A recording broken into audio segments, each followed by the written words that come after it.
ఇప్పుడు కలిపురుషుడు అదేనే వీడొక్కడేరా నాకు చిక్కట్లేదని ఎవడి మీద కక్ష పెట్టుకుంటాడు. ఈశ్వరుడు ఎలా చెయ్యమన్నాడో అలా చేసి ఈశ్వరుడు చెయ్యొద్దన్నది చెయ్యకుండా ఉన్నవాడు వాడు ఉన్నాడు అనుకోండి. అదే వీడు నేను చెప్పిన మాట వింటలేదురా, కలియుగంలో కూడా వీడు నా ప్రభావానికి వశం అవ్వట్లేదు, వీడు అలాగే నిలదొక్కుంటున్నాడు, వీడిని పడగొట్టాలని చూస్తుంటాడు. అలాంటి వాణ్ణి పడగొట్టడం అంటూ జరిగిందనుకోండి కలిపురుషుడు, ఇక ఎలా పడగొడతాడో తెలుసా అండి? నూనె మెట్ల మీద దారిపోయినట్టే. ఆ పైన ఉన్నవాడు లోకపూజితుడైన వాడు, ఎంతో మంది చేత మర్యాదలు అందుకున్నవాడు పడ్డాడో కలియుగంలో జర జర జర జర జర జర జర దారి కిందికి వెళ్ళిపోతాడు అంతే. మళ్ళీ అంత కింది వరకు వెళ్ళిపోతాడు. మీరు కలియుగంలో అందుకే చూస్తూ ఉంటారు, మహాత్ములు మహాత్ములు అని నిత్య పూజలు అందుకున్న వాళ్ళు అకస్మాత్తుగా అంత భయంకరమైన స్థితిలో వెళ్ళిపోతారు. కలిపురుషుని యొక్క ప్రభావం. అందుకే ఎప్పుడు భగవన్నామమును ఆశ్రయించి నిరంతర విచారణతో చాలా జాగ్రత్తగా జీవితాన్ని ఊడ్చుకుని ఉండాలి. కలిపురుషుడికి విరుగుడేమిటి అంటే భగవన్నామమే.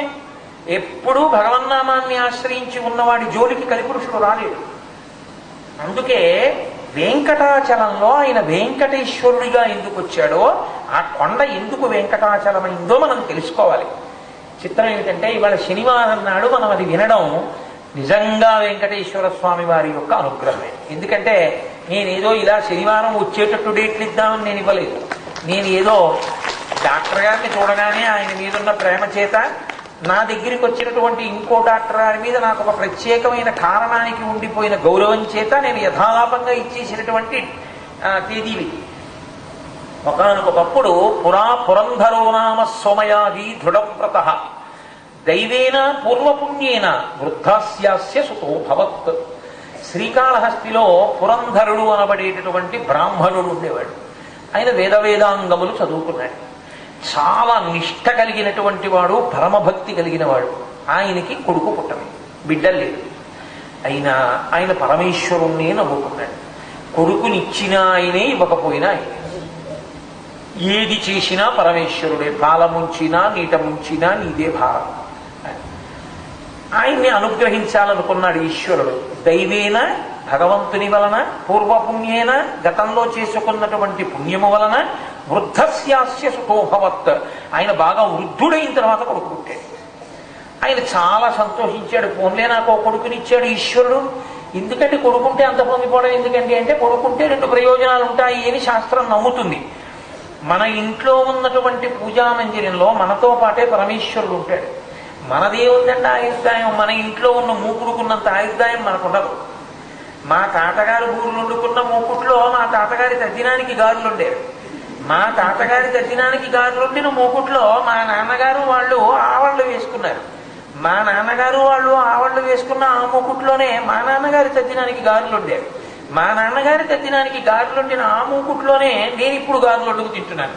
తరువాత మాట అమంగళకరంగా నేను ఎందుకు అనాలి ఇక్కడ కూర్చుని. కాబట్టి ఒక మూకుడు 3 తరాలు చూసింది. నేను చూశానా? దానికి 210 సంవత్సరాల ఆయుర్దాయం మూకుడికి. నాకే ఉందంత ఆయుర్దాయం. మనుష్యుని ఆయుర్దాయం అంత గొప్పదేం కాదు, కానీ ఒక మూకుడు ఏమి పుణ్యకర్మ చేయలేదు. నేను చెయ్యగలను, తరించగలను, అంతే తేడా. కాబట్టి ఆయన వృద్ధుడైపోయిన తర్వాత కొడుకు పుడితే చాలా సంతోషించి ఆ కొడుక్కి పేరు పెట్టుకున్నాడు మాధవుడు. మాధవుడు అంటే లక్ష్మీపతి అని అర్థం. మా అంటే ఆయన లక్ష్మీదేవి, ధవ అంటే భక్త, మాధవ అంటే లక్ష్మీదేవి యొక్క భక్త, మాధవుడు అంటే నారాయణుడు, ఉమాధవుడు అంటే పరమేశ్వరుడు. ఒక్క అక్షరం మారుతుంది తప్ప ఇద్దరు ఒకటి. కాబట్టి మాధవ అని పేరు పెట్టుకున్నాడు.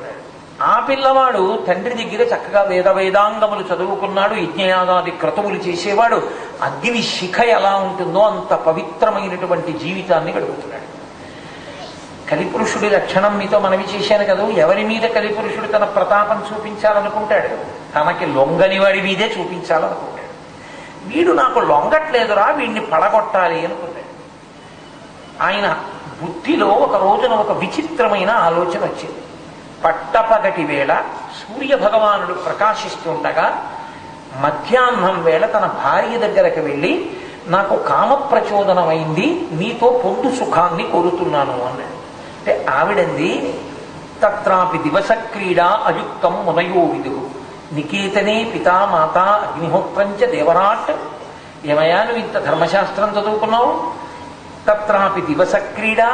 రాక్షసాంశలో అపారమైన కామక్రోధములున్న వాళ్ళు, చెప్పిన మాట వినని వాళ్ళు పుడతారయా పగటిపూట సమాగమం చేస్తే భార్యతో. తత్రాపి దివస క్రీడ అయుక్తం మునయో విదుహు. మునులు ఇత పూర్వం మనకి నియమనం చేశారు, అసుర సంధ్య వేళ దాటిపోతే తప్ప భార్యా సమాగమం ధర్మబద్ధము కాదు అని. కాబట్టి పగటి వేళ ఎలా అడుగుతున్నావు? తత్రాపి దివస క్రీడ అయుక్తం మునయో విదుహు. నికేతనే పితా మాత. ప్రత్యక్షంగా పార్వతీ పరమేశ్వర స్వరూపం, లక్ష్మీనారాయణ స్వరూపం తల్లిదండ్రులు.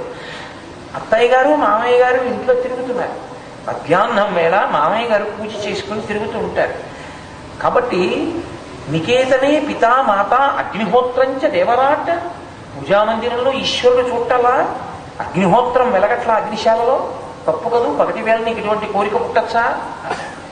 ఆయన అన్నాడు, నువ్వు నాకు ధర్మం చెప్పకు. ఇది ఇక్కడే పడతాడు మనిషి. అసలు ముందు చెప్పిన మాట వినడం అనేటటువంటిది ఎంతకాలం ఉంటుందో అంతకాలం మీరు పాడవడం అన్నది ఉండదు అని మీరు బాగా గుర్తుపెట్టుకోవాలి.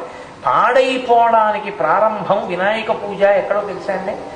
ఒకడు చెప్పింది వినకపోవడం దగ్గర ఉంటుంది. లోకంలో ఎవ్వడు అన్నీ తెలుసున్నవాడు వాడు, ప్రతివాడికి తెలియనిది ఏదో. అలాగే లోకంలో ఏ ఒక్కడు పూర్తి మంచివాడు కాడు, ఏ ఒక్కడు పూర్తి చెడ్డవాడు కాడు. Nobody in this world is a total embodiment of either total goodness or total badness. Everybody is supposed to be a composition of both good and bad. Percentage may be different. ఇద్దరు, ఒక మనిషి పూర్తి మంచివాడు, అస్సలు ఆయన ఎందుకు పట్టుకోవడానికి ఒక్క అవలక్షణం లేదు అనడం కష్టం. అందరూ రామచంద్రమూర్తులు కాడు. అస్సలు పూర్తి చెడ్డవాడు, కించిత్ మంచి లక్షణం లేదు అనడానికి కూడా. కానీ వినడం అనేటటువంటిది ఎటువంటిదో తెలుసా అండి? అక్కర్లేని పొల్లు తీసేయడం లాంటి. మీలో చెడుని తీసేస్తుంది. చిత్రియ పట్టారు అంటారు. వడ్రంగులు చూడండి, మీరు దూలాన్ని తీసుకొచ్చి అక్కడ ఇస్తే వాళ్ళు కమ్మి తయారు చేస్తారు. తయారు చేసేటప్పుడు చిత్రియ పడతారు. ఆ చెక్క మీద కొద్దిగా కిందకు ఉంటుంది ఆ కత్తి, దాన్ని పట్టుకుని ఇలా రాపాడిస్తారు. రాపాడిస్తే పొరపొర కింద పొరపొర కింద పొరపొర కింద పైకి లేచిపోయి అందులోంచి దూలం వస్తుంది. ఆ దూలాన్ని ఇంటికి వాడతారు. అసలు చిత్రియ పట్టినప్పుడు ఆ పొర కింద రేగిపోలేదనుకోండి, ఇక ఎప్పటికీ దూలానికి పనికిరాదు, పొయ్యిలో పెట్టడానికి పనికి వస్తుంది. చిత్రియ పట్టినప్పుడు పొర రేగినట్టుగా పెద్దల దగ్గర వింటున్నప్పుడు తన చెడును తాను గుర్తించి విడిచిపెట్టే లక్షణం మీకుందనుకోండి, మీరు ఎప్పటికో అప్పటికి చాలా గొప్ప వ్యక్తి అవుతారు. అసలు వినడం, విన్నదాన్ని ఆచరణలోకి తీసుకురావడం, ఈ రెండూ మీరు అంగీకరించడానికి సిద్ధంగా లేరనుకోండి, ఎంతకాలం వినండి, దానివల్ల ఉపయోగం ఏమీ ఉండదు. రామకృష్ణ పరమహంస మాటల్లో చెప్పాలి అంటే, బండరాతి ఎందు మీకు కొట్టుట. అది ఎలా ఉంటుంది అంటే, అటువంటి వాడి దగ్గరికి వెళ్ళి మీరు 2 గంటలు కాదు 2 ఏళ్ళు ఉపన్యాసం చెప్పినా బండరాతి మీద మేకు పెట్టి సుత్తితో కొట్టారనుకోండి, మేకు వంగిపోతుందేమో కానీ రాతిలోకి మాత్రం దిగదు. అసలు కొద్దిగా గుల్లబారుతనం గోడకుందనుకోండి, మేకు అందులోకి దిగుతుంది. అసలు మనం తెలుసుకుందాం, మనలో తప్పు దిద్దుకుందాం అన్న తాపత్రయం ఉందనుకోండి, విన్న దాని వల్ల చదువుకున్న దాని వల్ల ఉపయోగం ఉంటుంది. ఆచరణాత్మకం చేస్తే అసలు దానికి సిద్ధంగా లేని వాడికి వినడం వల్ల ప్రయోజనం ఏముంటుంది? కాబట్టి వినడం ఎప్పుడైతే ఆగిపోయిందో అప్పుడు ప్రమాదం ప్రారంభమైపోయింది అని గుర్తు.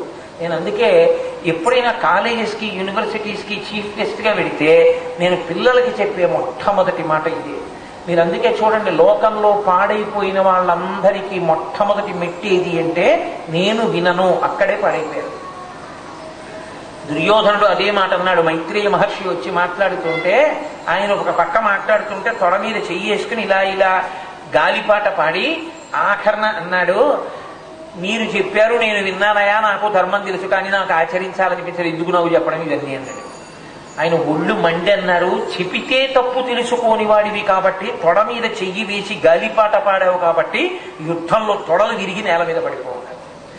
రామాయణంలో రావణుడు ఎవరు చెప్పినా వినలేదు కాబట్టి, చిట్ట చివర నీ భార్య వచ్చి యుద్ధ భూమిలో నీ గురించి ఎంత దారుణంగా మాట్లాడుతుందో అప్పుడు విందువుగా అయినది సీతమ్మ. అదే జరిగింది యుద్ధకాండలో. ఇప్పుడు మళ్ళీ నేను రామాయణం ఎక్కడ చెప్పను కానీ పాడైపోవడానికి మొదటి మెట్టు ఎక్కడా అంటే చెప్పిన మాట నేను వినను అనడమే.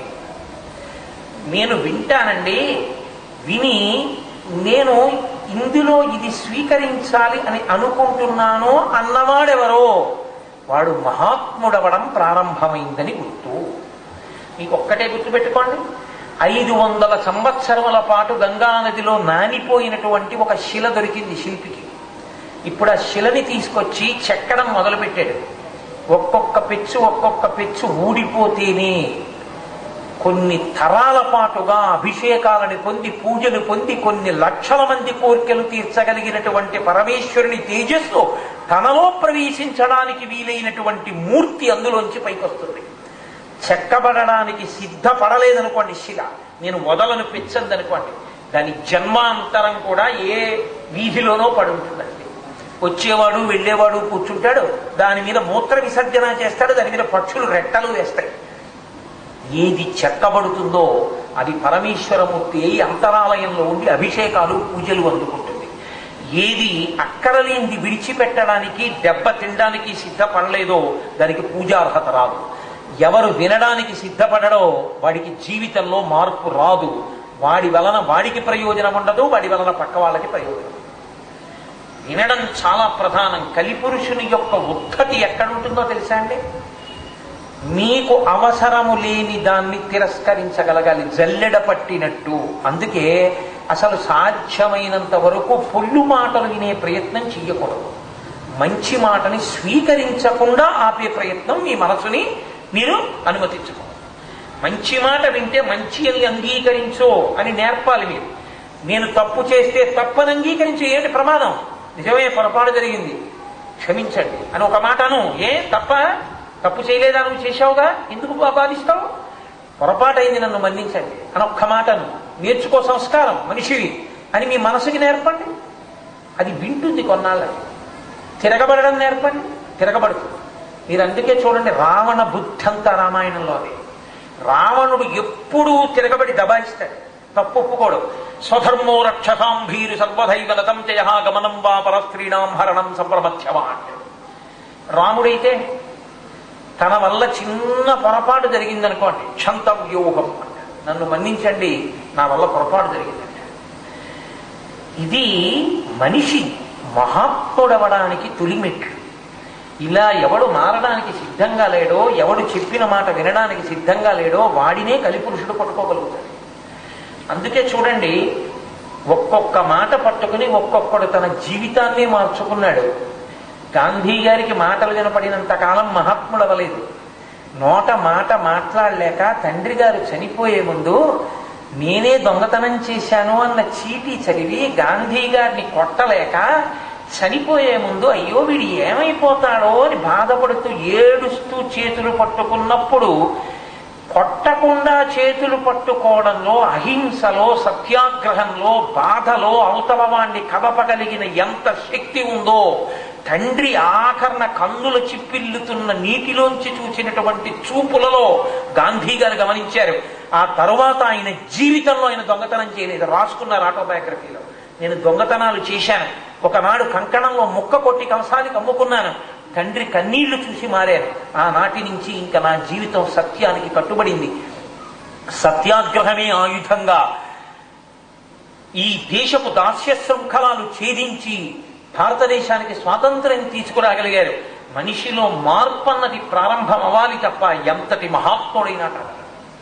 అసలు ఆ మార్పును అంగీకరించడానికి మీరు సిద్ధపడకపోతే, అసలు మీరు అవతల వారి మాట వినడానికి, ఆ మాటని మీరు అనుష్ఠించడానికి సిద్ధంగా ఉండకపోతే కలిపురుషుడికి మీరు లొంగిపోతున్నారని. అదే జరిగింది మాధవుడి జీవితం. ఆవిడ చెప్పింది, నికేతనే పితామాత అగ్నిహోత్రంచ దేవరాట్ అని చెప్పింది. ఆయనకి కించిత్ తలకొచ్చింది, నా మాట వినలేదు భార్య. నాకు నువ్వు ధర్మం చెప్పక్కర్లేదు, ఇంట్లో తల్లి ఉందంటున్నావు, తండ్రి ఉన్నాడంటున్నావు, అగ్నిహోత్రం ఉందంటున్నావు, ఈశ్వరుడు ఉన్నాడంటున్నావు, నేను భర్తని, నాకు కామ ప్రచోదనమైంది, నా మాట కాదనకూడదు. అంత అభ్యంతరం ఉంటే నీళ్లు తేవాలని నది ఒడ్డుకురా, అక్కడ పొదరిళ్లున్నాయి, అక్కడ సంగమిస్తాను. ఆమె భర్తని నిగ్రహించలేక, అలాగే నదీ తీరానికి వస్తాను, మీరు ముందు వెళ్ళి ఉండండి అని పడిపోవడం ప్రారంభమైంది కలిపురుషుడి యొక్క ఆ ఉద్ధతి చేత. ఎలా దిగుతున్నాడో చూడండి ఒక్కొక్క మెట్టు. వెళ్ళి పొద దగ్గర నిలబడ్డాడు. మనసులో భార్య మీద కించిత్ ఆగ్రహం ఉంది కదా, నాకు ధర్మపన్నం చెప్పిందే అని. కొంతమంది చూడండి కోపం ఎందుకు పెట్టుకుంటారంటే నాకు నీతులు చెప్పాడండి అంటారు. అది పాడైపోవడానికి మొదటి మెట్టు. అందుకని ఆయన వెళ్ళి అక్కడ నిలబడ్డాడు. భార్య మీద ఉన్న కినుక ఏం చేసిందంటే దూరంగా ఎక్కడో కుంతలా అని ఒక స్త్రీ కనపడింది. బొగ్గు వంటి శరీరంతో ముంగురులు నుదుటి మీద అలకలాడుతుండగా ఆమె నించునుంది. భార్య తీరా వచ్చిన తర్వాత ఈయన అన్నాడు, ఏదో అన్నాను కానీ నేను ధర్మానికి కట్టుబడుతున్నానులే, ఇప్పుడు నాకు అటువంటి ప్రచోదనం లేదు, నువ్వు నీళ్లు తీసుకుని ఇంటికి వెళ్ళిపో, నేను తర్వాత వస్తాను. తన మాట వినలేదు భార్య అన్న కోపం. భార్య ఇంటికి వెళ్ళిపోయింది. కుంతల దగ్గరికి వెళ్ళాడు. ఆమె హడిలిపోయింది. ఏమయ్యా, నువ్వు సద్బ్రాహ్మణ కులంలో జన్మించావు, నీ తండ్రి అంత నిష్ఠాగరిష్ఠుడు, నువ్వంత వేదాంగములు నేర్చుకున్నావు, ఏమి నీ చూపు తేడాగా ఉంది, ఏమి నన్ను ఏమైనా పొందాలనుకుంటున్నావా ఏమి? నేనెవరో తెలుసా? ప్రతిరోజు ఆవుని చంపుతాను కత్తిపట్టి. చంపి ఆవు శరీరాన్ని కోసి దాని మాంసం తీసి ఉడికించుకుని తింటాను. నేను స్నానం చెయ్యను, నేను ప్రతిరోజు కళ్ళు తాగుతాను. నాకు నియమము నిబంధన ఏ విధమైనటువంటి నిష్ఠ నాకు లేవు. నేను అందరూ పురుషులతో క్రీడిస్తాను. అటువంటి నాతో సమాగమాన్ని అపేక్షించడం మహాదోషం. కాబట్టి నువ్వు ఉత్తర క్షణం ఇక్కడి నుంచి వెళ్ళిపో అంటే. అందుకే చదువుకోని వాడు పాడైతే చెప్పి బాగు చేయడం తేలిక. బాగా చదువుకున్నవాడు పాడైపోయాడు అనుకోండి, వాడిని బాగు చేయడం చాలా కష్టం. ఎందుకో తెలుసా అండి, వాడి నోటి వెంట వచ్చేటటువంటి మాట అంత ఉద్ధతితో ఉంటుంది. నేను పొద్దున్నే నా భార్యతో ఒక విషయం ప్రస్తావన చేస్తున్న ఒక పుస్తకంలో చూసి, ఏదో పళ్ళు అన్నీ కొరుకుతుంటాయి, నాలుక పళ్ళవంక చూసి అందుట, మీరు గట్టిగా ఉండే పాలకాయల లాంటి వాటిని, చెగోడీల్ని, జంతికెళ్ళి కూడా బాగా నవిలి పిండి చేసి నా మీద వదులుతారు. నేను చక్కగా మెత్తగా ఉన్నదాన్ని రుచి చూస్తున్నాను, హాయిగా సంతోషపడుతున్నాను. కష్టం మీది, సుఖం నాది. మీరు ఇంత కష్టపడి నాకు అన్నీ పెడుతున్నారు, కృతజ్ఞులం అని మీరు నాకు చేయడమే కానీ నేను మీకేమీ చేయట్లేదు, నన్ను ఏం చేయమంటారు చెప్పండి అందుకే. నాలుక పళ్ళతో పళ్ళు అన్నాయిట, నువ్వు మాకేమీ పెట్టక్కర్లేదు, నీ ఇష్టం వచ్చినట్టు నువ్వు మాట్లాడకుండా ఉంటే చాలు. ఎందుకో తెలుసా, నీ ఇష్టం వచ్చినట్టు నువ్వు మాట్లాడితే ఎదుటి వాళ్ళు అందరూ అంటున్నారు పళ్ళు రాలగొట్టేస్తాను. నేను నీకు పెట్టింది తిని నువ్వేమో మా పళ్ళు రాలిపోతాయని మమ్మల్ని అనిపిస్తున్నావు. నువ్వు మాటని జాగ్రత్తగా మాట్లాడు చాలు, నీకు ఎంతైనా మేము ఇనపగుళ్ళు కూడా మెత్తం చేసి పెడతాం, నీ ఇష్టం వచ్చినట్టు మాట్లాడకుండా ఉంటే చాలు. మాట అంత గొప్పగా ఉంటుంది. కాబట్టి చదువుకున్నవాడు పాడైపోవడం మొదలెట్టాడు అనుకోండి, వాడి దగ్గరికి వెళ్ళి మీరు నీతి చెప్పే ప్రయత్నం చేస్తే జ్ఞాన కలునిలోని శారదయువోలే అంటారు పోతన గారు. వాడు దాన్ని వక్రపాండిత్యం చేసి ఇది నిజమే అని మాట్లాడతాడు. ఇక వాడితో ఎవరు మాట్లాడతారు? ఇప్పుడు సంధ్యావందనం చెయ్యడం ఎంత అవసరమో తెలుసున్నవాడే సంధ్యావందనం చేయలేదనుకోండి, ఇంకెవరు చెప్తారు వాడికి? సంధ్యావందనం ఎందుకు చెయ్యాలో తెలియని వాడు చేయడం మానేశాడు అనుకోండి, అబ్బాయి నువ్వు సంధ్యావందనం ఎందుకు చెయ్యాలని చెప్పచ్చు. అన్నీ తెలుసున్నవాడే సంధ్యావందనం చేయకపోతే ఇంకెవరు నేర్పుతారు వాడికి సంధ్యావందనం చేయాలని? వాడు మినహాయింపు పొందండి అంటాడు అంతే, ఇంకేం చెప్తారు మీరు వాడికి? మాధవుడి పరిస్థితి అదే అయింది. ఆయన అన్నాడు, లవణోదకాని జాతాని నా వివిధాని రత్నాని చ. ఏమిటి అలా మాట్లాడతావు? బ్రహ్మాండమైన రత్నాలన్నీ ఎక్కడ పుడుతున్నాయి? ఉప్పు సముద్రంలో పుడుతున్నాయి. ఉప్పు సముద్రంలో పుట్టిందని రత్నానికి గౌరవం లేకుండా పోయిందా? నువ్వు ఇన్ని తప్పు పనులు చేసేటటువంటి స్థితిలో పుడితే మాత్రం నీ గొప్పతనం పోతుందని అంతకతో నీకేం తెలుసు? ఆవిడంది, అబ్బో వీడు చెప్పిన మాట వినేటట్టు లేడని ఆవిడ వీడిని రక్షించడం కోసం, ఇది కలిపురుషుడి ఉద్ధత అంటే ఎంత జారిపోతున్నాడో చూడండి ఒక్కొక్క మెట్టు. ఆవిడంది, ఇంత తప్పు పని చేయడానికి వచ్చిన వాడికి నీకు ఇంకా యజ్ఞోపవీతం ఎందుకురా? నీకు శిఖ ఎందుకు? నువ్వు ఒక పని చెయ్యి, నువ్వు అదిగో అక్కడ ఒక ఆవు ఉంది, ఆ ఆవుని చంపేసి దాన్ని కత్తితో కోసి మాంసం తీ. భక్ష గోమాంసముత్తమం అబ్రాహ్మణ్యముపాగమ్య భక్ష గోమాంసముత్తమం తజ యజ్ఞోపవీతంతే ముండగిత్వా శిరస్తథ. నీ యజ్ఞోపవీతాన్ని తీసి విసిరి, ఆ పిలక తీసేసి బోడిగుండు చేసేసుకో, ఆవుని చంపేసి ఆవు శరీరంలో ఉన్న మాంసాన్ని ఉడికించుకుని తినేసి నువ్వు ఆ తప్పులు చేయగలిగితే నన్ను పొందని. ఆవిడ అనుకుంది, చదువుకున్నాడు కదా, ఇంత తప్పు చేస్తాడా? యజ్ఞోపవీతం తీసి విసిరేసి శిఖ తీసేసి ఆవుని చంపుతాడా? ఇంత అన్యాయంగా ప్రవర్తిస్తాడా అనుకుంది. కామాతురాణం నభయం నవర్చ. ఆయన వెంటనే యజ్ఞోపవీతాన్ని తీసేశాడు, విసిరవతల పారేశాడు. పట్టుదలకి పంతాలకి పోయి జీవితాన్ని పతనం చేసుకున్న వాళ్ళు ఎంతమంది లేరండి? చెప్పిన మాట వినకూడదన్న కక్ష పెట్టుకుని తల్లిదండ్రుల మీద ఆ శిఖ తీసేశాడు, బోడిగుండు చేసేసుకున్నాడు. ఆవు దగ్గరికి వెళ్ళాడు, ఆ కత్తెత్తి ఆవుని చంపేశాడు, దాని మాంసం పైకి తీశాడు, ఉడికించుకున్నాడు, తినేశాడు. ఆవిడంది నీ కర్మ అనుభవించాడు. ఇప్పుడు ఆ కుంతల అన్న స్త్రీ సమాగమ సుఖంతో కక్ష పెంచుకొని ఇంటికి వెళ్ళడం మానేశాడు, అసలు వేదం చదవడం మానేశాడు. ఈమెతో కలిసి దారి దొంగతనాలు చేయడం, కళ్ళు తాగడం, ఆవుల్ని చంపడం, మాంసం తినడం, ఇలా జీవితం గడిపేస్తున్నాడు. ఎంత పైన ఉండవలసిన వాడు ఎంత కిందకు పడ్డాడు. కిందనున్నవాడు కింద పడ్డం గొప్ప కాదు, అంత పైన ఉన్నవాడు ఎంత కిందకు వచ్చాడో చూడండి. నేను ఈ ఉపన్యాసం మొదలెట్టడానికి 20 నిమిషాల ముందు మాధవుడు అంత గొప్పవాడు, 20 నిమిషాల తర్వాత మాధవుడు ఇంత నీచుడు, ఇంత కిందకు పడిపోయాడు. పడిపోయిన తరువాత శరీరములు శాశ్వతంగా ఉంటాయా? కొంతకాలానికి కుంతల చచ్చిపోయింది. ఆయనకి ఏదో వైరాగ్యం వచ్చింది. అయ్యో ఇది చచ్చిపోయింది అన్నాడు, బాధపడ్డాడు, అడవుల వెంట వెళ్ళిపోతున్నాడు. ఒక చోట రాజుగారు తన పరివారంతో ఉత్తర భారతదేశం నుంచి వస్తున్నాడు. ఆయనకు ఆకలి, ఏమైనా తినాలి. వీళ్ళు తిన్న తర్వాత ఏమైనా పెడతారేమో అక్కడ కూర్చుంటేనని ఒక బెచ్చగాళ్ళ కూర్చోవడం కోసమని వాళ్ళ వెంట వెళ్ళాడు.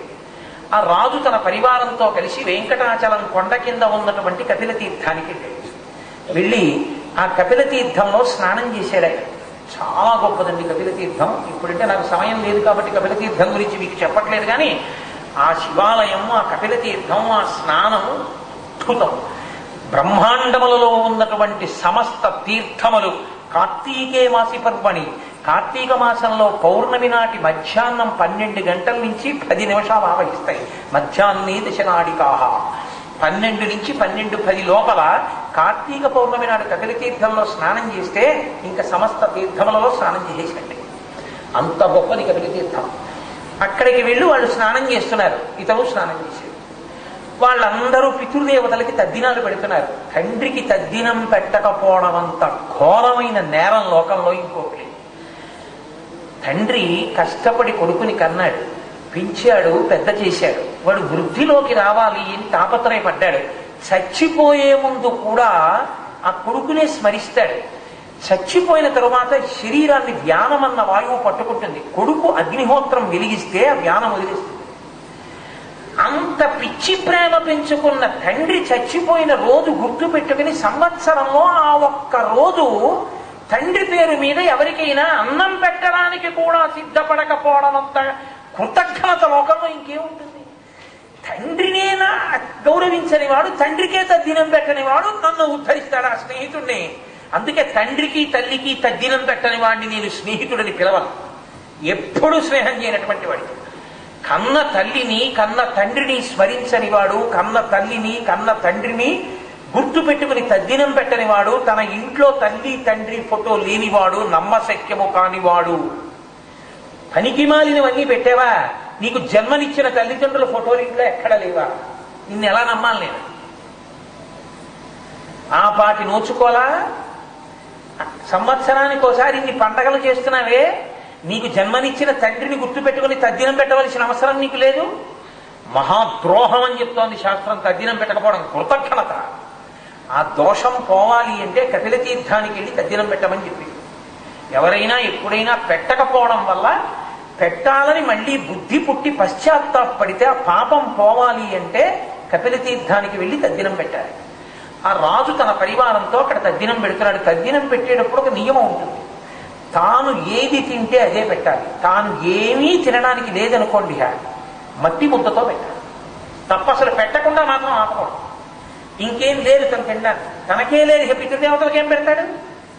అప్పుడు ఏమీ లేకపోతే మట్టిని తడివేసి ముద్ద చేసి మట్టి పిండమన్నా అక్కడ పెట్టాలి. కానీ అసలు పితృదేవతలకి తద్దినం తిథినాడు ఏమీ పెట్టకుండా ఉన్నటువంటి వాడి కన్నా కృతజ్ఞుడు లోకంలో ఇంకొకడు లేడు. మట్టి ముద్ద పెట్టలేవు పిండంగా. అంత కిందకు వచ్చేసింది శాస్త్రం. పైగా తనేం తింటే అది పెట్టాలి పితృదేవతలకి. తను చక్రకేళి అరటిపండు రోజు తింటే చక్రకేళి అరటిపండు పెట్టాలి. తను మామూలు అరటిపండు తింటే మామూలు అరటిపండు పెట్టాలి. మామూలు అరటిపండే తినేంత ఆర్థిక స్థితే ఉందనుకోండి, చక్రకేళి అరటిపండు కొని పెడితే పితృదేవతలు తినరు, నన్ను నమ్మండి. మామూలు అరటిపండు పెడితేనే తింటారు. రామాయణంలో అయోధ్యకాండలో ఈ రహస్యాలన్నీ చెప్తారు. అందుకే రామాయణం చదువుకుంటే, రామాయణం వింటే జీవితంలో తిరిగిన ధర్మం ఉండదు. రాముడు గారపిండి ముద్దలు తింటున్నాడు అరణ్యంలో. దశరథ మహారాజు గారు చచ్చిపోయారని తెలిస్తే గారపిండి ముద్దలతోటే దక్షిణ దిక్కుకి కొసలు ఉండేటట్టుగా దర్భలు పెట్టి తద్దినం పెడతాడు. కౌసల్య చూసి ఏడుస్తుంది. గారపిండి ముద్దలతో తద్దినం పెట్టాడంటే రాముడు గారపిండి ముద్ద తిని బతుకుతున్నాడనమాట అని ఏడుస్తుంది. కానీ ఏం తింటాడో అటువంటి దాంతోటే పెట్టాలి తద్దినం పెడితే. దానికన్నా తక్కువ చేయకూడదు, దానికన్నా ఎక్కువ చేయకూడదు. పితృదేవతలు దాన్నే స్వీకరిస్తారు. కాబట్టి ఇప్పుడు ఒకప్పుడు వేదాంగములు చదువుకున్నవాడు కదూ, ఆ కపిల తీర్థంలో స్నానం చెయ్యగానే మనసు బావుమని ఇచ్చింది. అయ్యయ్యో, అంత అందగట్టె నా భార్య చంద్రలేఖ నన్ను నమ్ముకుని ఇంటికి వచ్చింది. ఒక్కరోజు నాకు ధర్మం చెప్పిందని కోపం వచ్చి ఇంత పతనం అయిపోయాను. తల్లిదండ్రుల దగ్గరికి వెళ్ళలేదు. వృద్ధుడైన నా తండ్రి లేకలేక పుట్టిన కొడుకోని నా మీద బెంగ పెట్టుకుని చనిపోయాడు. ఇంటికి వెళ్ళలేదు, ప్రేత సంస్కారం చేయలేదు. తల్లి కొడకాని ఏడుస్తూ చచ్చిపోయింది. అమ్మ శవాన్ని నేను శ్మశానానికి తీసుకెళ్ళలేదు, కాల్చలేదు, జ్ఞాతులు చేశారు. భార్య ఎక్కడుందో, ఏమైపోయిందో, ఏ కష్టాలు పడుతోందో తెలియదు. ఆ కుంతల వెంట తిరిగి ఇంత పాడైపోయాను. అయ్యో, ఎంత తప్పు చేశాను జీవితంలో అని పరితాపం పొందాడు. ఒక్కసారి కపిల తీర్థంలో స్నానం చేసినంత మాత్రం చేత ధర్మమునందు అనురక్తి పుట్టి ఇప్పుడు తనకే వచ్చు కాబట్టి మంత్రాలు పితృదేవతల యొక్క పేర్లు చెప్పి మట్టి ముద్దలతో పిండం పెట్టాడు. వాళ్ళు పితృదేవతలకి తద్దినాలు పెట్టి మహారాజు గారు భోజనం చేశాడు. భోజనం చేసి విడిచిపెట్టినటువంటి పదార్థాలు అక్కడ ఉంటే తాను కూడా ఆ పదార్థమే తిన్నాడు. తిని వాళ్ళందరూ పల్లకీలలో వెళ్ళిపోతున్నారు పర్వతం మీదకి. మనము వీళ్ళ వెంటే వెళదామని ఇన్నాళ్ళకి మళ్ళీ బుద్ధి మారింది కాబట్టి కొండెక్కుదామని కొండెక్కుతున్నాడు. వాళ్ళంటే రోజు తిన్నారు, ఓపిగ్గా ఉన్నారు, వెళ్ళిపోయారు. తాను అడుగు తీసి అడుగు వెయ్యలేక ఖచ్చితంగా ఆ శేషాచల పర్వతం దాకా వెళ్ళాడు. వెళ్ళి ఇక అడుగు పడక వెళ్ళి శేషాచల పర్వతం మీద తల ఆంచి ఇలా పడుకున్నాడు. ఎప్పుడైతే ఆ పర్వతానికి తల తగిలిందో ఇన్నాళ్ల నుంచి చేసినటువంటి పాపములను వెంట్రుకల రూపంలో ఆవహించి ఉంటాయి. అందుకే తలనీలాలు ఇచ్చేస్తారు కళ్యాణకట్ట అని. ఆ పాపములన్నీ వాంతి రూపంలో పైకొచ్చేసాయి. అవి పడగానే నేల మీద ఆ పర్వత శిఖరముల మీద తపస్సు చేసుకుని యోగులందరూ ఆ పాపముల దుర్వాసనకి పైకి లేచిపోయారు. బ్రహ్మగారు వెంటనే ప్రత్యక్షమై అన్నారు, ఒరే, ఎన్ని పాపాలు చేసినా వెంకటాచల పర్వతాన్ని కాలినడకతో ఎక్కావు, వచ్చి ఈ పర్వతానికి తల తగిలించావు. తల తగిలించి నీ పాపములన్నీ ఇక్కడ పోయాయి. ఈ పర్వతం మీద ఎవరు అడుగు పెడతాడో వాడి పాపములను కాలుస్తుంది పర్వతం. దానికి ఆ శక్తి ఉంది. ఆ పర్వతం మీదకొచ్చి నీ పాపములన్నీ కాలిపోయాయి కాబట్టి నువ్వు వచ్చే జన్మలో ఆకాశరాజు అన్న పేరుతో మహారాజు అయి పుడతావు. నీ కడుపున సాక్షాత్తు శ్రీ మహాలక్ష్మి పద్మావతి అన్న పేరుతో పుడుతుంది. నువ్వు శ్రీనివాసుడికి కన్యాదాతవై, మామగారివై, వెంకటేశ్వరుడికి పిల్లనిచ్చిన వాడివై గౌరవాన్ని పొందుతావు. కాబట్టి వెళ్ళి స్వామి పుష్కరిణిలో స్నానం చేసి నీ శరీరం విడిచిపెట్టేరా, ఉన్నంత కాలం ఉండి ఆ పర్వత సానువుల మీదే విడిచిపెట్టు అన్నారు. అందుకే ఆ పర్వతానికి వెంకటాచలము అని పేరు. అచలము అంటే కొండ, వేం అంటే సంస్కృతంలో పాపము, వెం కాదు. వేకి దీర్ఘం తీసేస్తుంటారు మన వాళ్ళు, వెంకటేశ్వరరావు రాస్తుంటారు. వెంకటేశ్వరరావు కాదు, వెంకటేశ్వరరావు. వేం పాపం కటతే అస్మాత్ పాపదహన శక్తిత వెంకటాచలమిత్యేవ నామదేవస్తథాజు. వేం పాపం, వేం అంటే పాపం, కటతే అస్మాత్ పాపదహన శక్తిత. పాపములను కాల్చివేయగలిగినటువంటి శక్తి పర్వతమునకు ఉన్నదే, దానికే వేం కట అని పేరు. ఎవరు ఆ పాపములను కాల్చగలిగినటువంటి శక్తిగా పర్వతముల యందు ఉన్నాడో ఆయనకే వెంకటేశ్వరుడు. ఈశ్వర అంటే సర్వ జగన్నియామం. ఆయన యొక్క శక్తికి ఎదురులేదు, ఆయన శక్తికి తిరుగులేదు. ఆయన ఇన్ని పాపములు చేసిన వాడైనా కొండకొస్తే వాళ్ళ పాపములను తీసేస్తాడు. దయాళువై మళ్ళీ వాడికి సద్బుద్ధినిస్తాడు. ధర్మంలో నిలబడదామన్న ఆలోచన ఇస్తాడు. ధర్మం అంటే ఏమిటి? పాపం చెయ్యకుండా ఉండడం, పుణ్యం చెయ్యడం. ఈశ్వరుడు ఎలా బతకమన్నాడో అలా బతకడం, ఎలా బతకద్దన్నాడో అలా బతకకుండా ఉండడం. ఇలా ఉండడానికే ధర్మం అని పేరు. ధ్రియతేవా జనయితి ధర్మం అంటుంది అమరకోశం. పట్టుకోవడం. కాబట్టి ఈ స్థితిని ఇవ్వగలిగినటువంటి పర్వతం కాబట్టి వేం పాపం కటతే అస్మాత్ పాపదహన శక్తిత వెంకటాచలమిత్యేవా నామదేవస్తదాజుగు. ఆ పర్వతానికి వెంకటాచలము అని పేరు వచ్చింది. కలియుగంలో మాధవుడన్నవాడు అన్ని పాపములు చేసినవాడు ఆ పర్వతం మీదకి ఎక్కినంత మాత్రం చేత పాపములను పోగొట్టుకుని పద్మావతీదేవికి తండ్రిగా ఆకాశరాజుగా ప్రభవించి అమ్మవారిని కన్యాదానం చేసి వెంకటేశ్వర స్వామి వారికి మామగారై మళ్లీ పుట్టవలసిన అవసరం లేనటువంటి మోక్షస్థితిని పొందగలిగినటువంటి వైభవాన్ని ఇచ్చిన పర్వతం కాబట్టి ఆ పర్వతానికి కలియుగంలో వెంకటాచలము అని పేరు వచ్చింది. అందుకే వెంకటాచల పర్వతం గురించి పెద్దలు ఒక మాట చెప్తారు. వెంకటాచల పర్వతాన్ని మీరు ఎక్కడం చాలా గొప్పది. వెంకటాచల పర్వతం ఎక్కడం ఎంత గొప్పదో వెంకటాచలాన్ని స్మరించడం కూడా అంతే గొప్పది. ఒక్కసారి ఆ పర్వతాన్ని మనసులో జ్ఞాపకం చేసుకున్నా, ఆ పర్వతం యొక్క వైభవాన్ని ఒక్కసారి స్తోత్రం చేసినా, ఆ పర్వతానికి ఆ యుగాల్లో ఎందుకు ఆ పేర్లు వచ్చాయో చెప్పినా, ఆ చెప్పినప్పుడు విన్నా వెంటనే స్మరణాత్ ఇష్టవర్షిణం, ఈశ్వరుడు పాపాల్ని పోగొట్టి ధర్మ మార్గమునందు నిలబడాలనేటటువంటి కోరిక కల్పించి కలిపురుషుని యొక్క ఉద్ధతి మన మీద పడకుండా రక్షిస్తాడు. అందుకే వెంకటేశ్వర వైభవంలో వెంకటేశ్వరుడు గురించి ఎంత గొప్పగా చెప్తారో ఆ పర్వతాల గురించి కూడా అంతగానూ గొప్పగా చెప్తారు. అంత గొప్ప పర్వతము వెంకటాచల పర్వతము. అందుకే మనం ఎక్కడికి వెళ్ళారండి అంటే చూడండి, తిరుపతి వెళ్ళామండి అంటుంటారు. తిరుపతి వెళ్ళామండి శ్రీపతి దర్శనం. తిరుపతి శ్రీపతి దర్శనానికి ఎక్కడికి వెళ్ళారు? కొండకి వెళ్ళారండి అంటే. వెంకటాచలానికి వెళ్ళానండి అనాలి. ఎక్కడికి వెడుతున్నారండి అంటే వెంకటాచలానికి యాత్రకు వెడుతున్నానండి అనాలి. వెంకటాచలానికి వెడుతున్నాను అన్నది మీకు తెలియకపోతే కనీసంలో కనీసం ఏమంటారంటే కొండకెడుతున్నానండి అంటారు. కొండకెడుతున్నాను అంటే వెంకటాచలానికి వెడుతున్నాను, పాపం పోగొట్టుకోవడానికి వెడుతున్నాను, భగవద్ అనుగ్రహం కోసం వెడుతున్నాను అని గుర్తు. వెంకటాచల పర్వతానికి ఉన్న వైశిష్ట్యం ఏమిటంటే అక్కడ ఎన్ని తీర్థములు. అందుకే మన వాళ్ళు తీర్థయాత్ర అంటుంటారు. మీరు చూడండి, క్షేత్రయాత్ర అనరు. ఎక్కడికి వెళ్ళారండి అన్నారు అనుకోండి, నేను క్షేత్రయాత్రకి వెళ్ళొచ్చానండి అన్నారు ఎవరు. తీర్థయాత్రకి వెళ్ళానండి అంటారు. తీర్థయాత్ర అన్న మాటకు అర్థం ఏమిటి అంటే, మహానుభావులైనటువంటి ఋషులు తపస్సు చేసి అక్కడ ప్రవహించేటటువంటి జలముల యందు తాము చేసినటువంటి అనంతమైన యాగముల యొక్క శక్తిని ప్రవేశపెట్టి వెళ్ళిపోతారు.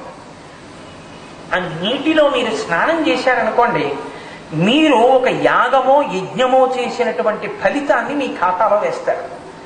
అంత గొప్ప పుణ్యం మీ ఖాతాలోకి వచ్చిందనుకోండి, ఇప్పుడు ఈ పుణ్యాన్ని అడ్డుపెట్టే ఈశ్వరుడు మళ్ళీ మీకు ఏదో అభ్యున్నతిని ఇస్తాడు. మీకేదో ఉపకారం జరగాలి, మీరు మీకు 10,000 కావాలి, బ్యాంకుకి వెళ్ళారు. బ్యాంకులో డబ్బులు ఉంటాయండి అన్నారు. నేను పట్టుకెళ్ళి చెక్ ఇచ్చాను. ఇచ్చేస్తారా డబ్బులు? నాకు నా అకౌంట్ నెంబర్ కొట్టి కంప్యూటర్లో చూస్తారేమో ఉందా లేదా. ఉంది, వెంటనే 10,000 ఇచ్చేస్తారు. రూపాయి పావలా ఉంది నా ఖాతాలో. బ్యాంకులో కోట్లుంటే మాత్రం ఇస్తారా? ఉన్నది రూపాయి పావలా, వెళ్ళవా నీకెవడిస్తాడు 10,000 అంటే. ఉంటే గౌరవంగా ఇస్తారు, లేకపోతే అంత అగౌరవంగా వెనక్కి పంపించేస్తారు కదా. అన్ని కోట్లున్నా బ్యాంకు వాళ్ళు మీకు 10,000 ఇవ్వడానికి మీ డబ్బు బ్యాంకులో ఉందో లేదో చూసినట్టే, ఈశ్వరుడు మీకు ఒక ఉపకారం చెయ్యాలనుకున్నప్పుడు ప్రత్యేకించి ఒకటి బాగా గుర్తుపెట్టుకోండి. ఈ ఉపకారం ఎప్పుడు చేస్తాడో తెలుసా అంటే, ఇది నా స్వంతంగా చెప్పట్లేదు, పూర్తి వ్యాఖ్యానం చేయడానికి సమయం లేక నేను లఘు వ్యాఖ్య చేస్తున్నా. భాగవతం 10వ స్కంధంలో ప్రతిపాదించారు వ్యాస భగవానుడి విషయాన్ని.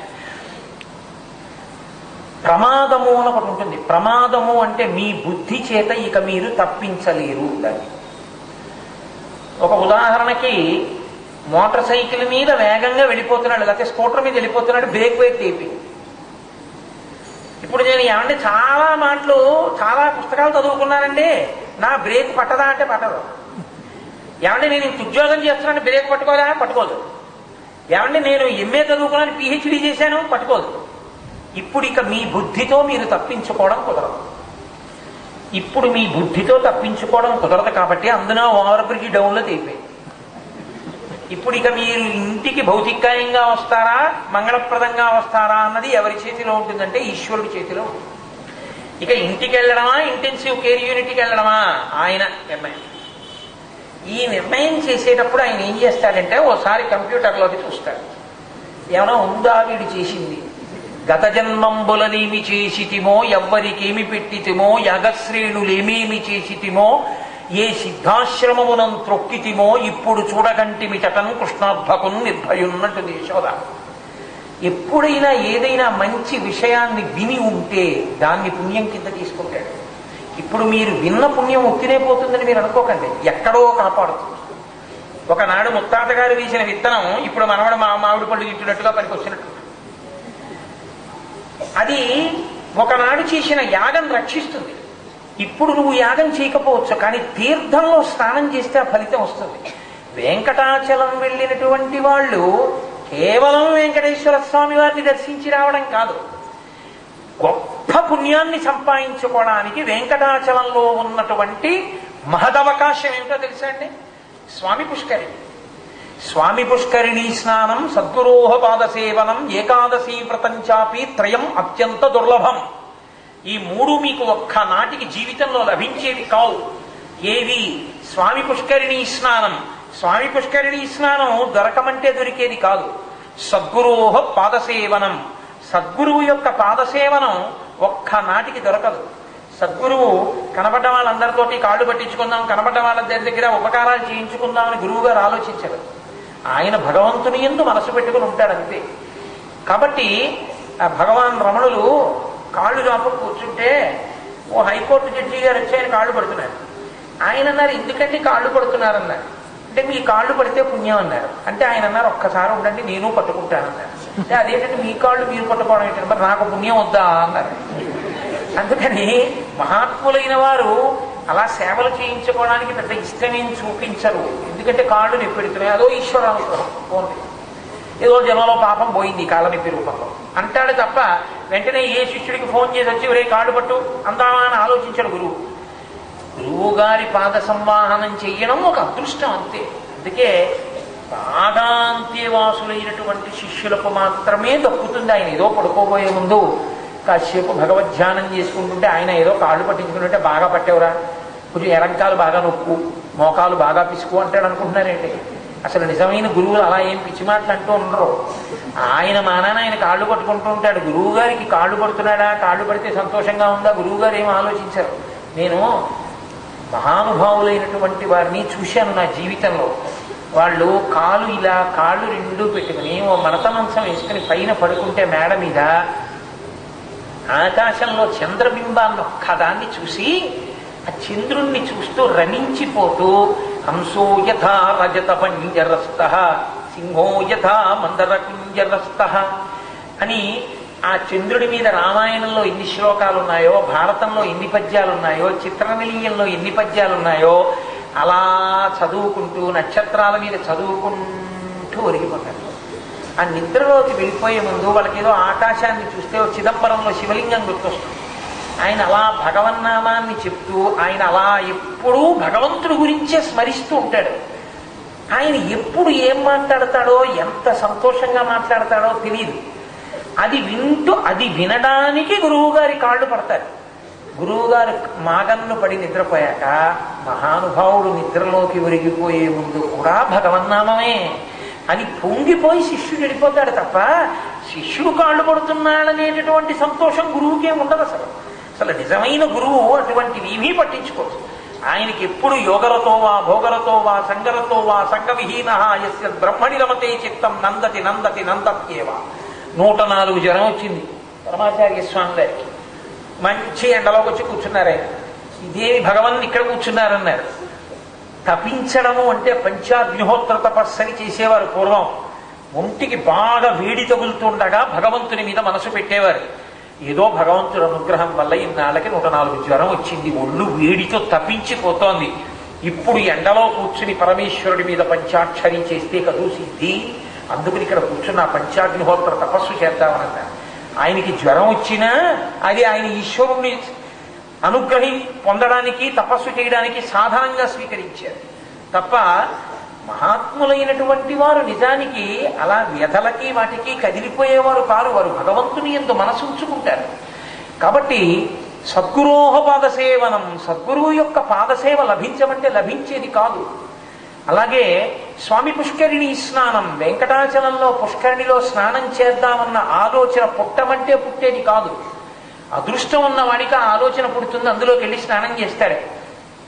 ఏకాదశీ వ్రతం చాపి, ఏకాదశీ వ్రతం చేయడం అంత తేలికమైన విషయమేం కాదు, చాలా కష్టం ఏకాదశి వ్రతం చేయడం. ఏకాదశి వ్రతం చేయడం పెద్ద గొప్పే ఉందండి, ఏకాదశి ఉపవాసం ఉండడమే కదండి, ద్వాదశి నాడు పొద్దున్నే పాలన చేయడమే కదండి, సూర్యోదయాత్పూర్వమే తినీచ్చు కదా, కష్టం ఏమిటని అడుగుతారేమో మీరు. ఏకాదశి వ్రతానికి ఉన్న గొప్పతనం ఏమిటో తెలుసా అండి? ఏకాదశి వ్రతం చేసేటప్పుడు మరణాన్ని ఊహ చెయ్యాలి. ఎందుచేతనంటే రిహార్సల్ వేస్తారు. నాటకం వేసేవాడు చూడండి, ముందు రిహార్సల్ వేసుకుంటారు, ముందు బాగా ప్రాక్టీస్ చేసి స్టేజ్ మీద పెర్ఫార్మెన్స్ ఇస్తారు. అలా శరీరంలోంచి జీవుడు ఉత్క్రమణాన్ని సాధన చేస్తారు. శరీరంలోంచి జీవుడు ఉత్క్రమణం అయ్యేటప్పుడు సాధారణంగా ఎలా ఉంటుందంటే ఏమి కావాలన్నది తినే అవకాశం ఉండదు. ఏ హాస్పిటల్లోనో ఉన్నాడు అనుకోండి, ఆ కొత్త ఊరగాయలు పెట్టే రోజులు డాక్టర్ గారు ఆవకాయ తింటానంటే మూతి మీద కొడతాడు, నోరు పోయి నీ బతుకు ఆవకాయ కూడా ఏంటంటే. అంతేగాని అక్కడికి వెళ్ళి అన్ని తినేస్తానండి అనకూడదు. తినేయడానికి ఏమి ఉండదు, గొట్టం పెట్టి అందులోంచి అన్ని తీసుకుంటారు. అప్పుడు తిందామన్న కోరిక లేకుండా జిహ్వేంద్రియాన్ని అరికట్టి శరీరం బాధపడి నీరసపడిపోతే ఆ నీరసాన్ని లెక్క పెట్టకుండా భగవంతుని యందే మనసుని నిలబెట్టగలిగినటువంటి సాధన ప్రారంభం చేయడం ఏకాదశి వ్రతం. అందుకే ఏకాదశి వ్రతం చేయడం అందరికీ సాధ్యం కాదు. ఏకాదశి వ్రతం చాపి త్రయం అత్యంత దుర్లభం, ఈ మూడు చెయ్యలేరు. అంత గొప్ప పుష్కరిణి స్వామి అక్కడ పెట్టాడు. అక్కడికి వెళ్ళి ఎవరైనా స్నానం చేస్తే ఆయన పొంగిపోతాడు, అన్ని యజ్ఞయాగములు చేసినటువంటి పుణ్యాన్ని ఖాతాలో వేస్తాడు. ఏమంటే దానివల్ల నాకేం సుఖాలు కోరుకోవట్లేదు, ఇప్పుడు ఆ పుణ్యంతో భగవంతుడికి మరింత దగ్గర అవ్వడానికి అవకాశం చూపిస్తాడు. నడవడం ప్రధానం కాదండి, లక్ష్యానికి అనుగుణంగా నడవడం ప్రధానం. ఇప్పుడు అన్నవరం వెళదామని మీరు అనుకున్నారనుకోండి, ఏదో దిక్కును బయలుదేరిపోతానండి అంటే అన్నవరం వస్తుందా? కత్తిపూడి అని జంక్షన్ తూర్పుగోదావరి జిల్లాలో, ఆ కత్తిపూడిలో ఇలా వెడితే అన్నవరం వస్తుంది, ఇలా వెడితే రాజమండ్రి వస్తుంది. కత్తిపూడి వెళ్ళి అన్నవరం ఎటండి అని అడగకుండా మీరు ఎడంపక్కకి తిరిగారు అనుకోండి, 45 కిలోమీటర్లు వెళ్ళిపోయాక జగ్గంపేట వస్తుంది. ఏమన్నా అన్నవరం రాలేదేమన్నా ఇంత దూరం నడిచారు కదా అంటే, వ్యతిరేక దిశలో నడిచావు, అన్నవరం ఎందుకు వస్తుంది? కుడి చేతి పక్కకి నడిచుంటే అన్నవరం వచ్చి ఉంటుంది. నువ్వు ఎలా నడవాలో అలా నడిస్తే ఈశ్వరుణ్ణి చేరుతావు. ఎలా నడవాలో నేర్పగలిగినటువంటి గురువు యొక్క అనుగ్రహం, ఆ గురువుతో పరిచయం నీ జీవితంలో ప్రారంభం అవుతుంది ఎక్కడో ఈశ్వరానుగ్రహంగా. అదే పెద్ద మలుపు. ఇంకంటే ఇక ఒకసారి బోర్డు కనపడుతోంది అనుకోండి, అన్నవరం 40, అన్నవరం 30, అన్నవరం 20, అన్నవరం 10, అన్నవరం 8, అన్నవరం 1, అన్నవరం. ఇంకేమిటి మీకు? అన్నవరం బోర్డు ఒకటి మిమ్మల్ని అన్నవరం చేర్చేసినట్టు, అన్నవరానికి ఎంత దూరంలో ఉన్నారో చెప్పేసినట్టు, గురువు గారి చెయ్యి దొరికితే మీరు ఈశ్వరుణ్ణి చేరిపోవడం మీకు తెలిసిపోతుంది. అందుకే భగవదనుగ్రహం కలిగిందని గుర్తు ఏమిటంటే గురువు గారి అనుగ్రహం కలుగుతుంది. గురువు గారి యొక్క అనుగ్రహానికి జీవితంలో నూచుకోవడమే వెంకటరమణుడిచ్చేటటువంటి గొప్ప వరం. కాబట్టి స్వామి పుష్కరిణీ స్నానం, సద్గురోహ పాద సేవనం, ఏకాదశి వ్రతం చాపి త్రయం అత్యంత దుర్లభం. వెంకటాచలం వెడతారు కానీ ఎవరు పుష్కరిణిలో స్నానం చేయరు. ఎక్కడికెడతారు? అప్పుడు కూడా దిక్కుమాలిన సెల్ ఫోన్ ఒకటి ఉంటుంది జేబులో. దేవాలయంకి వెళ్ళినా మాట్లాడాలి, పురాణానికి వెళ్ళినా మాట్లాడాలి, గుళ్ళోకి వెళ్ళినా మాట్లాడాలి. కర్ణుడు సహజ కవచ కుండలాలతో పుట్టినట్టు వీడు కూడా సహజ సెల్తో పుట్టినట్టు. ఇంకా దాన్ని పట్టుకుని ఆ ఫోటోలు తీసుకోవడానికి కనపడిన చోటల్లా నిలబడుతుంటాడు. అరే మనం ఎందుకు వచ్చానరా కొండకి? ఇక్కడ మనం ఉన్న 2 రోజులు మన జీవితాన్ని దిద్దుకోవాలి. ఇక్కడ చెప్పుకున్నది ఏదో అదే మనని రక్షిస్తుంది. తెల్లవారుజామున పోయి ఆ పుష్కరిణిలో స్నానం చేద్దాం అని పుష్కరిణికి వెళ్ళి స్నానం చేసేవాడు ఉండడు. మీరు నిజం చెప్పండి, ఇందులో ఈ ఉన్న సభలో స్వామి పుష్కరిణి స్నానం చేసిన వాళ్ళు ఎంతమందో చెయ్యొద్దండి. శభాష్, నేను చాలా సంతోషించాను. ఈ పాటి చేతులైనా లేచిన సభలో ఉన్నది ఎందరూ? తిరుపతి. మీలో ఎవ్వరూ తిరుపతి వెళ్ళిన వాళ్ళు లేరని నేను అనుకోవట్లేదు. మీకు తలనీలాలు ఇవ్వడానికి మీ తల్లిదండ్రులైనా తీసుకెళ్ళి ఉంటారు, పుట్టుదుతులు ఇవ్వడానికి. కానీ పుష్కరిణి స్నానం ఎంత తక్కువ మంది చేస్తారో చూడండి. ఇదే కారణం. కాబట్టి స్వామి పుష్కరిణి స్నానం అత్యంత దుర్లభం, చెయ్యరు అందంటే శాస్త్రం. ఎందుకంటే కలిపురుషుడు యొక్క ఉత్పత్తి. అబ్బో అక్కడికి వెళ్ళి స్నానం చేయడం ఏంటంటే అక్కడికి వెళ్ళినా గీజర్ ఉండాలి, అక్కడికి వెళ్ళినా వేడి నీళ్ళు ఉండాలి, అక్కడికి వెళ్ళినా షాంపూ ఉండాలి, అక్కడికి వెళ్ళినా సబ్బు ఉండాలి, అక్కడికి వెళ్ళినా బాడీ స్ప్రే ఉండాలి. ఏమన్నా బుర్రను ధరించేది కాదు. అక్కడికి వెళ్ళిన శరీరం మీద మమకారమే. అక్కడికి వెళ్ళి పుష్కరిణిలో ఒకసారి దీన్ని ముంచకపోతే అప్పటికపోతుంది పాపం. కాబట్టి పుష్కరిణిని అక్కడ ఏర్పరిచాడు. ఎన్ని తీర్థాలు, పాపనాశనం, ఆకాశగంగా, ఆ తరిగొండ వెంగమాంబ గారు మహాతల్లి, తుంగుర తీర్థం, ఆ పాండవ తీర్థం, గోగర్భం. పాండవ తీర్థంలో సాక్షాత్తుగా కృష్ణ భగవానుడు దగ్గర కూర్చుని పాండవులు బంధుహత్య చేసినటువంటి పాపం నుంచి వినిర్ముక్తం చేయడానికి అక్కడ స్నానం చేయించాడు. ఆ పాండవ తీర్థంలో ఎంతమంది వెళ్ళి పాండవ తీర్థంలో స్నానం చేస్తున్నాం? వెంకటేశ్వర స్వామి వారి ముందు నుంచి తోసేశారండి అని 1:30 మాటలు టికెట్లు కొనుక్కుని ఆ లోపలికి వెళ్ళిపోవడమే తప్ప అక్కడే ఉన్నాయి హాయిగా శ్రీవారి మెట్టు మీద దివ్యమైన పాదాలు. ఎంతసేపు కూర్చుని చూసినా ఎవరు కాదనరు. అక్కడికి వెళ్ళి కూర్చుని చూసేవాడేవాడు? ఆనందనిలయ విమానాన్ని సంతోషంగా కొండ మీదకి ఎక్కి హాయిగా సిమెంట్ బెంచి మీద కూర్చొని ఆనంద నిలయం వంక చూస్తూ సుఖంగా వెంకటేశ్వరుణ్ణి ధ్యానం చేస్తూ కూర్చునేవాడేవాడు? పోనీ ఆ క్యూ కాంప్లెక్స్ లో వెడుతూ పద్ధతిగా నడిచేవాడేవాడు? ఎదురుగుండా వృద్ధులు ఎడుతుంటే వాడిని దాడి పరిగెత్తికి వెళ్ళిపోతుంటాడు. ఆ క్యూ కాంప్లెక్స్ లోకి వెడుతూనే అసలు కలిపురుష లక్షణాలన్నీ బయటే ఉంటాయి. మామిడికాయ ముక్కలు కోసి దాని నిండా ఉప్పు కారాలు, అక్కడే న్యూస్ పేపర్లు. లోపలికి వెళ్ళేది వెంకటరమణుడి యొక్క దర్శనానికి. నువ్వు వెడుతున్నంతసేపు చదువుకున్నదేమో లోకంలో ఉన్న దుర్మార్గాలన్నీ. ఇవన్నీ చదివేసిన తర్వాత నీ మనసు సాత్వికంగా ఎక్కడ ఉంటుంది? లోపలికి వెళ్ళిన తర్వాత ఎవరినో తొక్కేద్దాం, ఎవరినో తోసేద్దాం అన్న ప్రయత్నమే కానీ ప్రశాంతంగా ఎందుకుంటుంది మనసు? నువ్వు విష్ణు సహస్రం పారాయణ చేస్తూ వెళ్ళావా, లక్ష్మీ అష్టోత్తరం పారాయణ చేస్తూ వెళ్ళావా, గోవిందనామం చెప్తూ వెళ్ళావా? ఏమీ లేదు. కాబట్టి అక్కడికి వెళ్ళిన తరువాత తరించడానికి కావలసిన రీతిలో ఆ ఉన్న రోజులు గడపవలసినటువంటి అవసరాన్ని గుర్తించగలిగినటువంటి బుద్ధి వైభవం ప్రకాశించడానికి కావలసిన మనఃపరిణతి సంపాదించడం కూడా ఈశ్వరానుగ్రహంగా ప్రోధి చేసుకుని కొండ మీదకి వెళ్ళాలి. లేకపోతే వెళ్ళి ప్రయోజనం లేనివాడు అవుతాడు. వెళ్ళి ఏం చెయ్యాలని మీరు నన్ను అడుగుతారేమో. ఆయనే చెప్పాడు, నేను చెప్పక్కర్లా. ఏకేన తులసిమాత్ర దళేనాపి నరోత్తమా పూజయేద్ భక్తిభావేనా తంరక్షామితి మత్పణః అని చెప్పాడు. నాకు ఏదో పట్టుకొచ్చి ఇస్తే నేను పొంగిపోతానని అనుకోవద్దు. లోకంలో దుర్మార్గపు పనులన్నీ చేసి కోట్లకి కోట్లు పెట్టి కిరీటాలు చేస్తే నేను పొంగిపోతానని అనుకోకండి. కోట్లు తీసుకొచ్చి దొంగ డబ్బు తీసుకొచ్చి హుండీల్లో వేసేస్తే నేను పొంగిపోతానని అనుకోకండి. తీసుకొచ్చి బంగారు కణికలు వేసేస్తే నేను పరవశించిపోతానని అనుకోకండి. నేను ఎలా బ్రతకమన్నానో అలా బ్రతుకుతానని అంగీకరించడమే, నేను చెప్పినట్టు బతుకుతానని మీరు అంగీకరించడమే హుండీలో వేయడం. మీ మాట నేను అంగీకరిస్తానని చెప్పడం. నాకు ఏకేన తులసి మాత్రదళేనా పినరోత్తమ పూజయేద్ భక్తి భావేనా సంరక్షామితి మత్మనః. ఒక్క తులసి దళం చాలు. భక్తితో ప్రీతితో పరమ సంతోషంతో నన్ను నమ్మి నా మీద ఎవడు ఒక్క తులసి దళం వేస్తున్నాడో వాడి పట్ల నేను ప్రీతి చెందుతాను. తొండమాన్ చక్రవర్తి ఆనందనిలయ విమానం కట్టించాడు. అటువంటి తొండమాన్ చక్రవర్తి రోజు బంగారు తులసి దళాలతో వెంకటేశ్వరుణ్ణి పూజ చేసేవాడు. అప్పుడు వెంకటేశ్వర స్వామి వారు మాట్లాడుతుండేవారు చాలా కాలం. ఆయన దగ్గరికి వెళ్ళి, స్వామి మిమ్మల్ని రోజు నేను బంగారు తులసి దళాలతో పూజ చేస్తున్నానని వెంకటేశ్వర స్వామికి అసహ్యం ఇచ్చేది. ఎట్లా వీడు రోజు నన్ను బంగారు తులసి దళాలతో పూజ చేస్తానంటాడు. ఆ బంగారు తులసి దళాలు వీడికి ఎలా వచ్చాయి? నా శక్తి వల్ల కాదు. కొన్నాళ్ళు అయింది. ఆయన అన్నారు, నాకన్నా భక్తుడు ఎవరున్నారు స్వామి, నేను రోజు బంగారు దళాలతో పూజ చేస్తున్నాను కదా అన్నాడు తొండమాన్ చక్రవర్తి. వెంకటేశ్వర స్వామి గారు అన్నారు, నీ మోహం, నువ్వు కాదు నా భక్తుడివి. నాకు అత్యంత ప్రీతిపాత్రమైన భక్తుడు ఎవరో తెలుసా? వెంకటాచల క్షేత్రానికి దగ్గరలో ఉన్నటువంటి ఒక గ్రామంలో భీముడు అనబడే కుమ్మరివాడు ఉన్నాడు. అతనంటే నాకు ఇష్టం. ఆయన ఏం చేస్తాడన్నాడు, వెళ్ళి చూడు ఏం చేస్తాడు అంటే, రేపు వెడదామనుకున్నాడు తొండమాన్ చక్రవర్తి.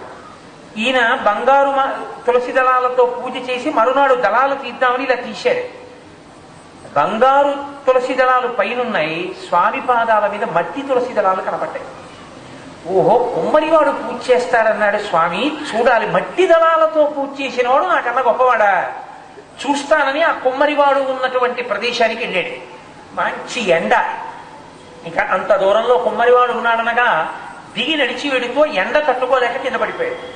ఆ భీముడు పరిగెత్తుకుంటూ వచ్చి ఆ కుమ్మరివాడు ఈయన్ని పైకి తీసి లోపలికి తీసుకెళ్లి ఆ పాటలో కూర్చోబెట్టాడు. ఏమయ్యా నువ్వంటే వెంకటేశ్వర స్వామి వారికి అంత ఇష్టం, ఏం చేస్తుంటావు పూజ అంటే ఆ భీముడు అన్నాడు, నేను చేసే పూజే ఉంది స్వామి, నాకున్నదేదో అది నేను ఈశ్వరుడికి చెప్తాను. నేను మొట్టమొదట చక్రం తిప్పడం మొదలుపెట్టే ముందు, కుండ చేసే ముందు, ఈశ్వరా నన్ను అనుగ్రహించావు, కుండలు చేసుకునే శక్తినిచ్చావు, ఆ కుండలు అమ్మితే 4 రూపాయలు వస్తున్నాయి, నేను నా భార్య అన్నం తింటున్నాం, నాకు ఇంత శక్తినిచ్చిన గోవిందా, మొట్టమొదట ఒక మట్టి తులసి దళాన్ని తయారు చేసి నీ పాదముల మీద ఉంచుతాను అని ఒక మట్టి దళాన్ని చేసి అక్కడే ఉన్న ఒక కొయ్య వెంకటేశ్వరుడి మూర్తి దాని పాదముల మీద పెట్టేవాడు. పని మొదలు పెట్టే ముందు గోవింద, ఆ చక్రం తిప్పుతూ గోవింద గోవింద గోవింద గోవింద అంటుండేవాడు. స్నానానికి వెడుతూ గోవింద, అన్నం తినే ముందు గోవింద, పడుకోబోయే ముందు గోవింద, అన్నీ వాడి ఆ నమ్మకంతో ఉంటాడు తప్ప నేను చేయడం ఏంటి, ఆయన నాతో చేయిస్తున్నాడు కానీ నేనెవరు చేయడానికి, అదొక్కటే నాకు తెలిసాను. అయ్యయ్యో ఈ మాట నువ్వు అనగలిగావు, నేను అన్నీ చేస్తున్నానని నేనన్నాను, ఇదే తేడా మన ఇద్దరికి. అందుకే నీ ఎందుకు ప్రీతి పొందాడు వెంకటేశ్వరుడు అని. అన్నం తినే ముందు ఏం చేస్తావు, ఓ కొత్త మూకుడు ఒకటి చేస్తాను రోజు చేసి, నేను అన్నం తినే ముందు కాస్త పెరుగన్నం తీసి ఆ మూకుట్లో పెట్టి వెంకటేశ్వర తినంటారు. అంటే వెంకటేశ్వర స్వామి వారు నన్ను నమ్మండి, యథార్థం చెప్తున్నాను, శ్రీదేవి భూదేవి సహితుడై దివ్య విమానంలో దిగారు. ఆ పాటలో దిగి భీముణ్ణి కౌగిలించుకుని, నాయనా నువ్వు నా మీద ఇంత ప్రేమతో పెట్టావురా, ప్రేమతో పెట్టింది నేను తింటాను, నాకు ఎంత పెట్టాడు ఏం పెట్టాడు కాదు అవన్నీ నేను సృష్టించినవే, ప్రేమతో ఇచ్చిందే నాకు ముడుతుంది, కాబట్టి ఇదిగో నా దివ్యమైన ఆభరణములన్నీ నీకు వేస్తున్నాను అని వేశాడు. శ్రీదేవి భూదేవి ఇద్దరు తమ నగలు తీసి భీముడి భార్య తమాలినికి అలంకారం చేశారు. 1000 రేకుల విమానాన్ని పిలిచి, గరుత్మంతుడిని పిలిచి ఇతన్ని సశరీరంగా వైకుంఠానికి తీసుకెళ్లమని ఆ భీముడిని కుమ్మరివాడిని వైకుంఠానికి పంపించారు వెంకటేశ్వర స్వామి వారు. అందుకే ఇప్పటికీ నేను ఆ భీముణ్ణి గుర్తు పెట్టుకుని వెంకటేశ్వర స్వామి వారు ఇప్పటికీ ఆనంద నిలయంలో అంతమంది ఎంత పెద్ద పెద్ద మంటలు చేసినా ఆనంద నిలయంలో కులశేఖర ఆళ్వార్ పడి అంటారు, ముందుండేటటువంటి మొదటి గడప, ఆ గడప దాటి లోపలికి తీసుకెళ్లి నైవేద్యం పెట్టారు. ఇవన్నీ ఆ గడప యువతలు పెట్టి నైవేద్యాలే. ఆయనకి నిజంగా గడప లోపలికి వెళ్ళి పెట్టే నైవేద్యం ఏమిటో తెలుసా అండి? ఆనాటి నుంచి ఈనాటి వరకు ప్రతిరోజు కొత్త మట్టి మూకుళ్ళలో కాస్త పెరుగన్నం పెట్టి పెడతారు లోపల, అదొక్కటే తింటారు వెంకటేశ్వర స్వామి. అందుకే ఆయన తినేది బంగారు పళ్ళాలలో కాదు, ప్రతిరోజు ఏ రోజుకు ఆ రోజు మట్టి మూకుట్లో తింటారో ఆ మట్టి మూకుడు పగలగొట్టేసి మళ్ళీ రేపు కొత్త మట్టి మూకుట్లో పెడతారు పెరుగు ముద్ద. అందుకే ఆయన తిన్న పళ్ళెం తోమి మళ్ళీ పెట్టక్కర్లేదు, ఏ రోజు పళ్ళెం ఆ రోజే పగలగొడతారు. కాబట్టి తోమని పళ్ళాల వాడే వెంకటేశుడే వేడుకొందామా అని అన్నమాచార్యుల వారు కీర్తన చేశారు. రేపు వీలైతే పిల్లలు చక్కగా ఒక్కసారి కీర్తన చేయండి, నేను ఎంతో సంతోషిస్తాను. కాబట్టి అదిగో అటువంటి మహానుభావుడు ఎక్కడ భక్తి ఉందో అక్కడ వశుడైపోతాడు ఆయన. దాంబికం ఎక్కడుందో అక్కడ ఆయన వశుడు. కోరిపిచ్చాడా ఇవన్నీ నేనిచ్చినవే, నేనంటే ఎవరు అనుకుంటున్నావు? ఈతడఖిలంబునకు ఈశ్వరుండై సకల భూతములలో ఉన్నత పొగలువాడితడు అంటాడు అన్నమయ్య. సమస్త భూతకోటిని శాసించగలిగిన అఖిలాండ కోటి బ్రహ్మాండ నాయకుడైన అంతటి మహానుభావుడికి మనం ఇవ్వగలిగిన వాళ్ళమా? ఈశ్వరా నేను నీకివ్వగలనా, నువ్వు నాకివ్వగలవా? నేను నీకేమివ్వగలను అన్న ప్రేమతో ఒక్క తులసి దళాన్ని ఆయన పాదాల మీద పెడితే పొంగిపోతానయ్యా అని చెప్పాడు. ఏకేన తులసి మాత్రదలేనాపి నరోత్తమ పూజయే భక్తి భావేన సంరక్షామితి మత్తనః అన్నాడు. మహానుభావుడికి అమ్మ అన్న మాట వెంకటరమణుడికి అంతడిష్టం. అందుకే నేను మీతో ఒక పరమ యథార్థం మనవి చేస్తున్నాను ఇవాళ. అమ్మని ప్రేమించని వాడు, అమ్మని గౌరవించని వాడు, అమ్మని స్మరించని వాడు, వాడికి వెంకటరమణుడు అనుగ్రహం ఉండదు. ఎవడు అమ్మని పూజిస్తాడో, ఎవడు అమ్మని గౌరవిస్తాడో, ఎవరు అమ్మని స్మరిస్తాడో వాడికి పరిపూర్ణంగా వెంకటేశ్వర స్వామి వారి అనుగ్రహం కలుగుతుంది. ఎందుకో తెలుసా అంటే, కృష్ణావతారంలో యశోద ఎంతో కష్టపడి పెంచి పెద్ద చేసింది వెంకటేశ్వరుని. ఎంత ఆడుకుందో నా కొడుకని, ఎంత సంతోషపడిపోయిందో ఆ పిల్లాడితో, ఎన్ని చేష్టితములు చేశాడో. సుడిగితు గిదుకుతు వానుతు తడికొట్టుతు అమ్మ రమ్ము సంధ్యమ్మనుతు బెడబెడ గంతులు వైతుతు కడిసి కడప బాలకొండు కవ్వము పట్టాడు. అమ్మ అమ్మ నాకు ఆకలి చేస్తుందమ్మా, తొందరగా పాలు ఇస్తావా ఇవ్వ అమ్మ నా కవ్వం పట్టేసుకునేవాడు. ఆ పాలు తాగుతుండేవాడు, అల్లరి చేస్తుండేవాడు, ఆడుకుంటుండేవాడు. నాన్నగారు వస్తే భయపడిపోయినట్టు ఇలా చేతులు కట్టుకుని ఉండేవాడు. నందుడు ఇంటికి రాగానే గబగబా వెళ్ళి కర్ర అందుకునేవాడు. నాన్నగారి చెప్పులు రెండూ తీసుకెళ్లి ఆ మూల పెడుతుండేవాడు. అమ్మా అమ్మ నా మీద నాన్నగారికి ఏం చెప్పకుసుమా అమ్మ అని ఇలా భయపడిపోయినట్టుగా ఉండేవాడు. పోతన గారు, కృష్ణ నీ భయాన్ని చూసి భయానికి భయం వేసింది, అంత భయం నటించేవాడు. ఆ చిన్ని కృష్ణుడు చేసినటువంటి అల్లరి, యశోదతో ఆయన ఆడుకున్న ఆటలు అసలు అంతులేవు. అమ్మతనంతో ఆవిడ ఎంత ఆనందం అనుభవించిందో విన్న పరీక్షతో గుండెలు బాధేసుకున్నాడు. బాధేసుకుని శుకుణ్ణి అన్నాడు, జగదీశ్వరునకు చల్లిచ్చు తల్లిగా ఏమి నోము నోచెయ్యి యశోద. జగత్తుకంతటికి ఆయన ఈశ్వరుడా, సమస్త భూతకోటికి అన్నం పెడుతున్నాడా, అటువంటి వాడికి పాలిచ్చిందా స్తన్యంలోంచి? ఏమి నోము నోచిందాయా అసలు ఈ యశోద? పుత్రుడంచు అతని పోషించు తండ్రిగా నందుడేమి చేసే నందితాత్మ? నా కొడుకో అని ఇలా వేలు చూపించి భయపెట్టడానికి ఆ పిల్లాన్ని తీసుకెళ్లి ఒరే అల్లరి చేయకే అని చెప్పడానికి అసలు నందుడు ఏ పూజ చేశాడని అడిగారు. అంత ఆడుకున్నాడు యశోదతో. ఇంత ఆడుకున్నా ఒక్క కళ్యాణం మాత్రం యశోద చూడలేదు. అన్ని పెళ్లిళ్ళు జరిగాయి కృష్ణ పరమాత్మకి, ఒక్క పెళ్లి యశోద చూడలే.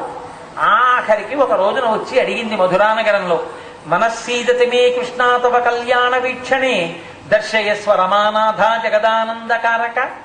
నాయనా నాకు నీ పెళ్లి చూడాలనుందిరా, ఇన్ని పెళ్లిళ్ళు అయ్యాయి, ఒక్క పెళ్లినే చూడలేదు, నాకు నీ పెళ్లి చూడాలన్న కోరిక తీర్చవా అంది. ఆయన అన్నాడు, అమ్మా ఇప్పుడు ఇంకొక కళ్యాణం చేసుకోవడం గొప్ప ఏం కాదు, చేసుకుంటాను, కానీ ఇప్పుడు నాకు తల్లిదండ్రులుగా దేవకీ వసుదేవులు ఉన్నారు, పెద్దవాళ్ళు ఉగ్రసేనుడు ఉన్నాడు, అన్నగారు బలరాముడు ఉన్నాడు, తమ్ముడు సాక్షికి ఉన్నాడు, పైగా నాకు పెద్దలైనటువంటి వాళ్ళు రాజ్యంలో పెద్దలైన పౌరులు బోల్డంతమంది ఉన్నారు. ఇంతమంది ఉండగా పెద్దలలో ఒక పెద్దవే కానీ అమ్మా ఇద్దరమ్మలు కదూ, యశోద ఉంది, దేవకీదేవి ఉంది, కనిపించిన తల్లి దేవకి కదూ, నాది పెద్దరికం అంటుంది. అమ్మ పూర్తి పెద్దరికం నీకు ఎలా సాధ్యం అవుతుంది? అమ్మతనానికి అమ్మ అన్న మాటకి పరమేశ్వరుడంతటి వాడు అంత కట్టుబడిపోయాడు. ఆయన అన్నాడు, అమ్మా అంత ప్రేమగా లాలించావు, పాలిచ్చావు, గజ్జెలు కట్టావు, పంచె కట్టావు, జుత్తు ముడేశావు, ముత్యాల సరాలు చుట్టావు, నా నోటిలో మట్టి వాసన చూశావు, నన్ను ఇలా చూపించావు, నా మొలకి తాడు కట్టావు, నన్ను ఒక రోలుకేసి కట్టేశావు, నాతో ఇంత ఆడుకుని పిచ్చి అమ్మవి నేను కొడుకుని అనుకుని అమ్మా అమ్మని అమ్మని అమ్మని అని పొంగిపోయావే, నిన్ను కూడా ఇంతమంది పెద్దవాళ్లలో ఒకదాన్ని చేయనా? కాదు అమ్మా, నీ కోసం ఒక అవతారాన్ని స్వీకరిస్తాను. ఆ అవతారంలో ఇంకా నాకు పెద్దవాళ్ళన్న వాళ్ళు ఎవ్వరూ ఉండరు, నీదే పెద్దరికం. ఇక తండ్రి అని చెప్పడానికి ఇక మళ్ళీ వసుదేవుడికి కూడా మళ్ళీ జన్మ ఇవ్వను, నందుడికి జన్మ ఇవ్వను, కానీ నువ్వు మాత్రం నాకు అమ్మగా వస్తావు మళ్ళీ. ఈ మాట నా పెళ్లి జరిగినప్పుడు నీదే పెద్దరికం అమ్మ, నువ్వే పెళ్లి మాటలన్నీ మాట్లాడతావు. వెంకటేశ్వర స్వామి వారి తల్లిగారని చెప్పి నీకే బట్టలు పెడతారు, నీతోనే పెళ్లి మాటలు మాట్లాడతారు, శుభలేఖ నీకే ఇస్తారు. నా పక్కన కూర్చుని నాకు తలస్నానం చేయించి నాకు అన్నం వండి నాకు అన్నం పెట్టి అన్నీ నువ్వే చేస్తావు, సరేనా అమ్మా? అంతేకాదు కొడుకు తల్లి దగ్గర ఉండాలి, తల్లి కొడుకు దగ్గర ఉందనకూడదు, తప్పది. తల్లి కొడుకు దగ్గర ఉండడం ఏంటి? అమ్మ చేతి అమ్మకి అన్నం నేను పెట్టాననకూడదు, అమ్మ చేతి అన్నం తింటున్నానండి నా అదృష్టం అనాలి తప్ప అమ్మకి అన్నం పెట్టడం ఏంటి? అసహ్యకరమైన మాట. అమ్మ చేతి అన్నం తింటున్నానంటే నా అదృష్టం అనాలి. మా అమ్మగారి ఇంట్లో ఉంటున్నానండి, మా నాన్నగారి ఇంట్లో ఉంటున్నానంటే అనాలి, అది మర్యాద. అంతేకాని మా నాన్నగారు మా ఇంట్లో నాతోనే ఉంటున్నారని అనకూడదు. నీ ఇంట్లో నాన్నగారు అన్నాడు, నువ్వే నాన్నగారు ఇస్తే వచ్చినప్పటికి నీ బతుకెంత నువ్వెంత, నీ ఉన్న ఇల్లు నాన్నగారి, నాన్నగారి ఇంట్లో నువ్వు ఉంటున్నావు అనాలి, అంతేకాని నా ఇంట్లో నాన్నగారు ఉన్నాడు, తప్పుడు మాట. కాబట్టి అమ్మా నీ ఇంట్లో నేనుంటాను, ఆనంద నిలయం మేడ నీది. కాబట్టి రోజు రాత్రి పడుకోబోయే ముందు నీ దగ్గరికి వచ్చి కాళ్ళు పడతాను, కోడలు లక్ష్మి నీ కాళ్ళు పడుతుంది. అందుకే వకుళ మాతగా వచ్చింది అమ్మ. అమ్మకిచ్చిన మాటకి మొట్టమొదట వరాహస్వామి వారి దగ్గర పాచకిగా వచ్చి వెంకటేశ్వర స్వామి వారి అవతారంలో ఆయనకి తల్లిగా వచ్చి వకుళమాతగా ఆ తల్లి ఇప్పటికీ వెంకటాచలంలో ఆనంద నిలయం మేడలోంచి దర్శనం చేసుకుని పైకి రాగానే ఎడం పక్కకి వెడితే వకుళమాత దేవాలయం ఉంటుంది. అమ్మ ఏం చేస్తుందండి? కొడుకు కలెక్టర్ అవ్వచ్చు, కొడుకు పెద్ద డాక్టర్ అవ్వచ్చు, కొడుకు పెద్ద జడ్జి అవ్వచ్చు. ఏదైనా అమ్మకేం తెలుసు? మా అబ్బాయికి ఇలా వండి పెట్టాలన్న కోరిక ఒక్కటే తెలుసు. అమ్మ ఇంకేం కోరుకోదు. రాత్రి ఆ అత్తగారు కొత్తగా పెళ్ళయింది, అల్లుడు ఇంటికి వస్తున్నాడు, అరటికాయ వేయించి చక్కగా కాస్త నిమ్మకాయ కారం అవి వేయండి, రాత్రి మంచి మిరియాలు చాలా అవి పెట్టండి అది. కన్నతల్లి వచ్చింది, అమ్మ వాడు రాత్రుళ్ళు అవేం తినడమ్మా, వేపుళ్ళు అవి మా వాడికి అవన్నీ అక్కర్లేదు. రాత్రి వేడి అన్నంలో ఒక్క 2 చెంచాలు కందిగుండ వేసి చక్కటి నెయ్యి కాస్త వేస్తే కాస్త వంకాయ పచ్చిపులుసు నంచుకు తిని, కొద్దిగా వంకాయ పచ్చిపులుసు తిని మజ్జిగ పోసుకొని ఉంటాడు. వాడికి ఎంత ఇష్టమో రాత్రి కందిగుండ అన్నం తింటాడు వాడు, అది పెట్టండి చాలు. అమ్మకి ఏం తెలుసు అంటే కొడుకు ఏం తింటాడో తెలుసు. అమ్మతనం అంటే ఎలా ఉంటుందో తెలుసా అండి? 80 ఏళ్ళు రానివ్వండి, కోడలు అన్నం పెడుతుంటే అమ్మ పడుకుని పిల్లవాడు గభాలను లేచిపోయాడు అనుకోండి, నిద్రపోతున్నది చెప్తుందమ్మ, ఏరా అంత తొందరగా లేచిపోయావు, కడుపు నిండా తినలేదా, ఏమిటో ఎప్పుడు ఆఫీస్ అంటావు, ఆలస్యంగా వస్తావు, కడుపు నిండా తినవు, ఇలా అయితే నీ ఆరోగ్యం ఎలా నాన్న, తినరా అంటుంది. మీరు అందుకే లోకంలో చూడండి, అమ్మ వడ్డన చేస్తున్నప్పుడు మీరు ఇంకా చాలు అన్నారనుకోండి, సరే అందం, ఏరా ఇంత కష్టపడి ఉండే నేను తినవే ఇంకో మాట అందం.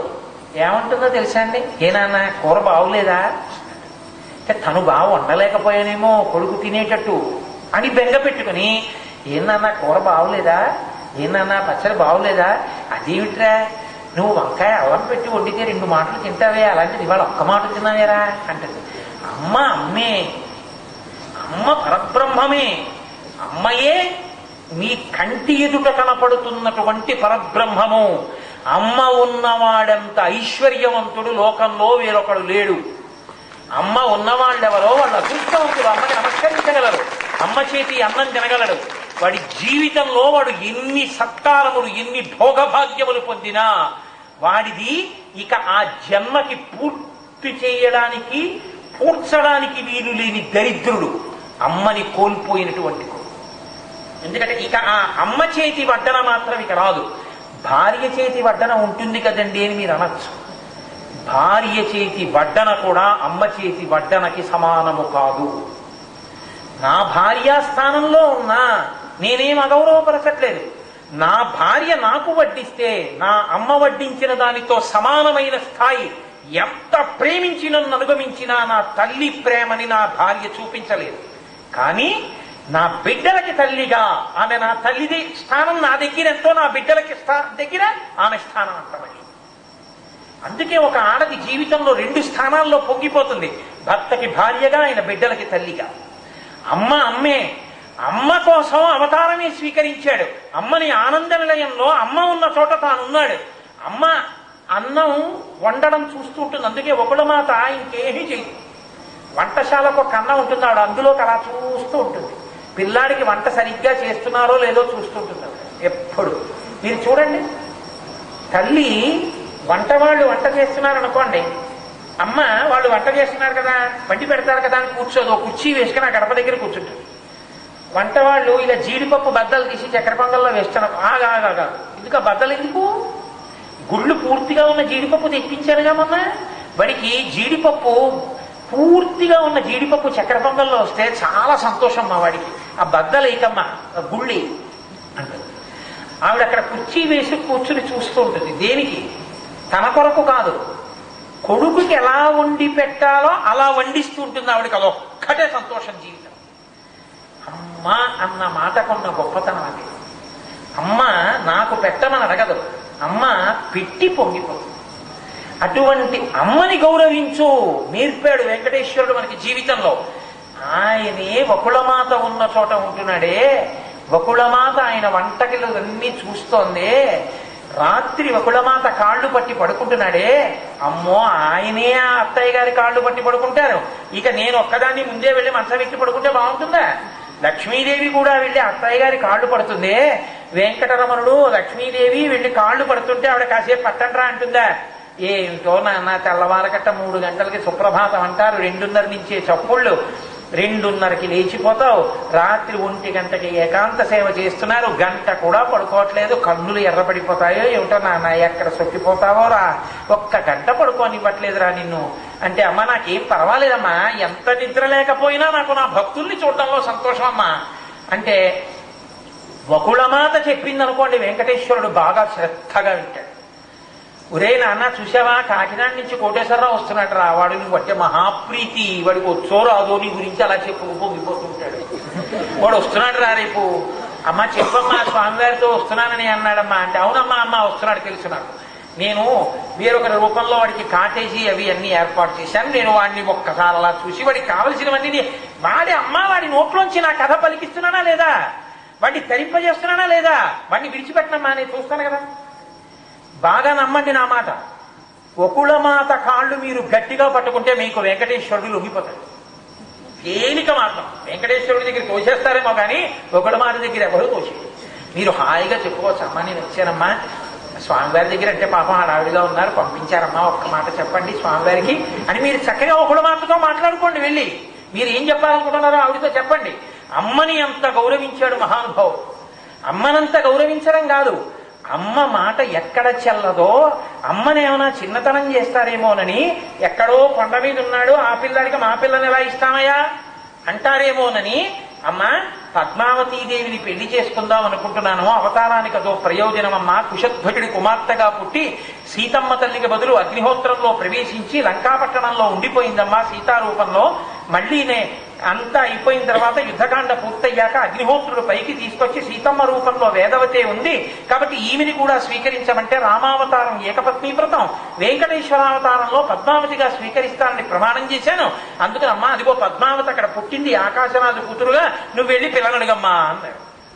అమ్మ వెడుతోంది పిల్లని అడగడానికి, కానీ తీరా అమ్మ వెళ్ళి పిల్లని అడిగిన తరువాత ఎక్కడో ఆ కొండల్లో తిరిగే పిల్లాడికి మేం పిల్లని ఎక్కడిస్తాం, ఆ పిల్లాడి ప్రవర తెలుసా, ఎవరి కొడుకు ఎవరి తండ్రి ఎవరు తాత అని అడుగుతారో ఏమో, అమ్మ చిన్నపుచ్చుకుంటుందేమోనని ముందే వెళ్ళి ఆకాశరాజు భార్య ధరణీదేవిని ఆ పిల్లని తనకే ఇచ్చి పెళ్లి చేసేటట్టుగా వాళ్ళని సిద్ధం చేయడం కోసమని, ఎంత అమ్మ మీద ప్రేమ, ఎంత మహానుభావుడు అన్న మాటకి నిలబడతాడు, ఎంత కారుణ్యం అండి.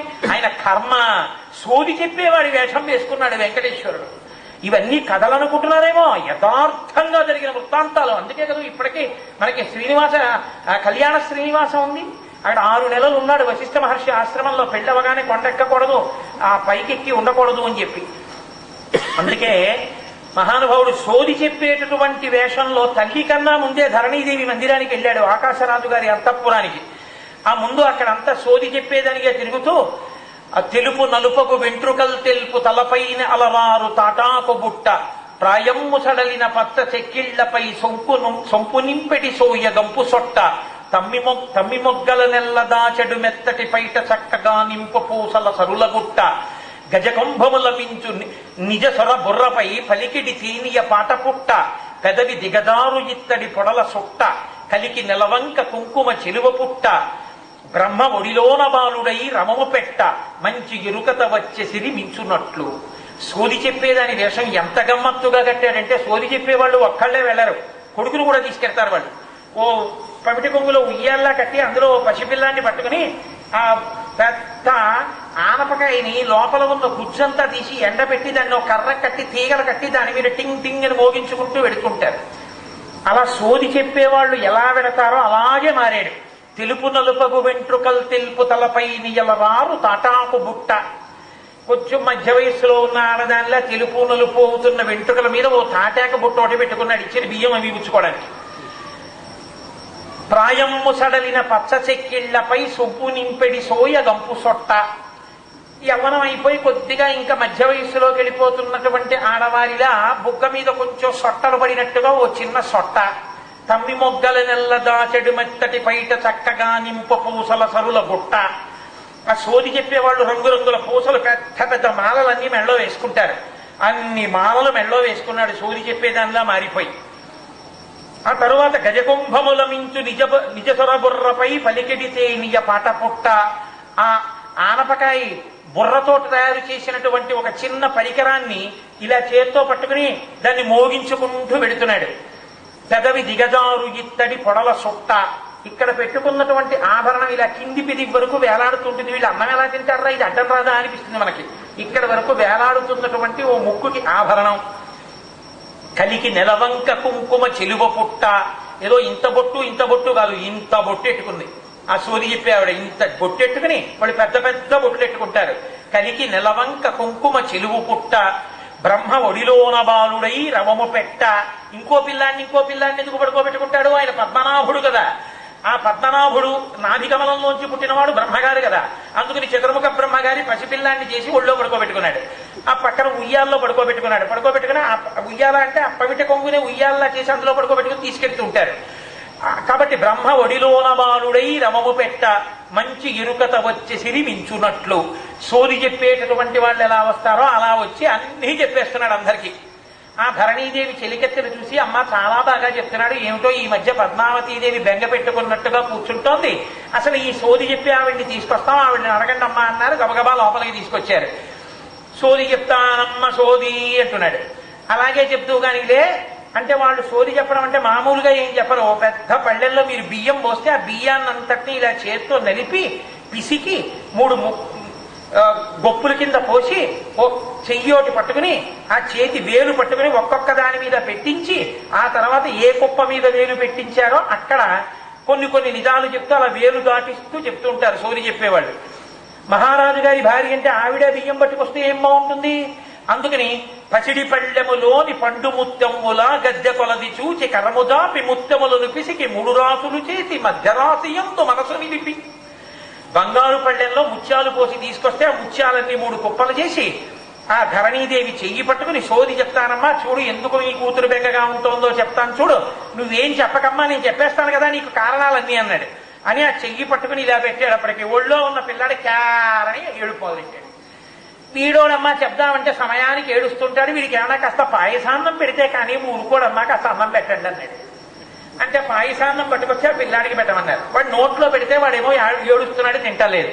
వీడికి ఇదో బుద్ధి, నేను తింటే కానీ తిండవు అన్నారు. అంటే శ్రీమన్నారాయణుడు తినకుండా బ్రహ్మగారు తింటాడా కొడుకు?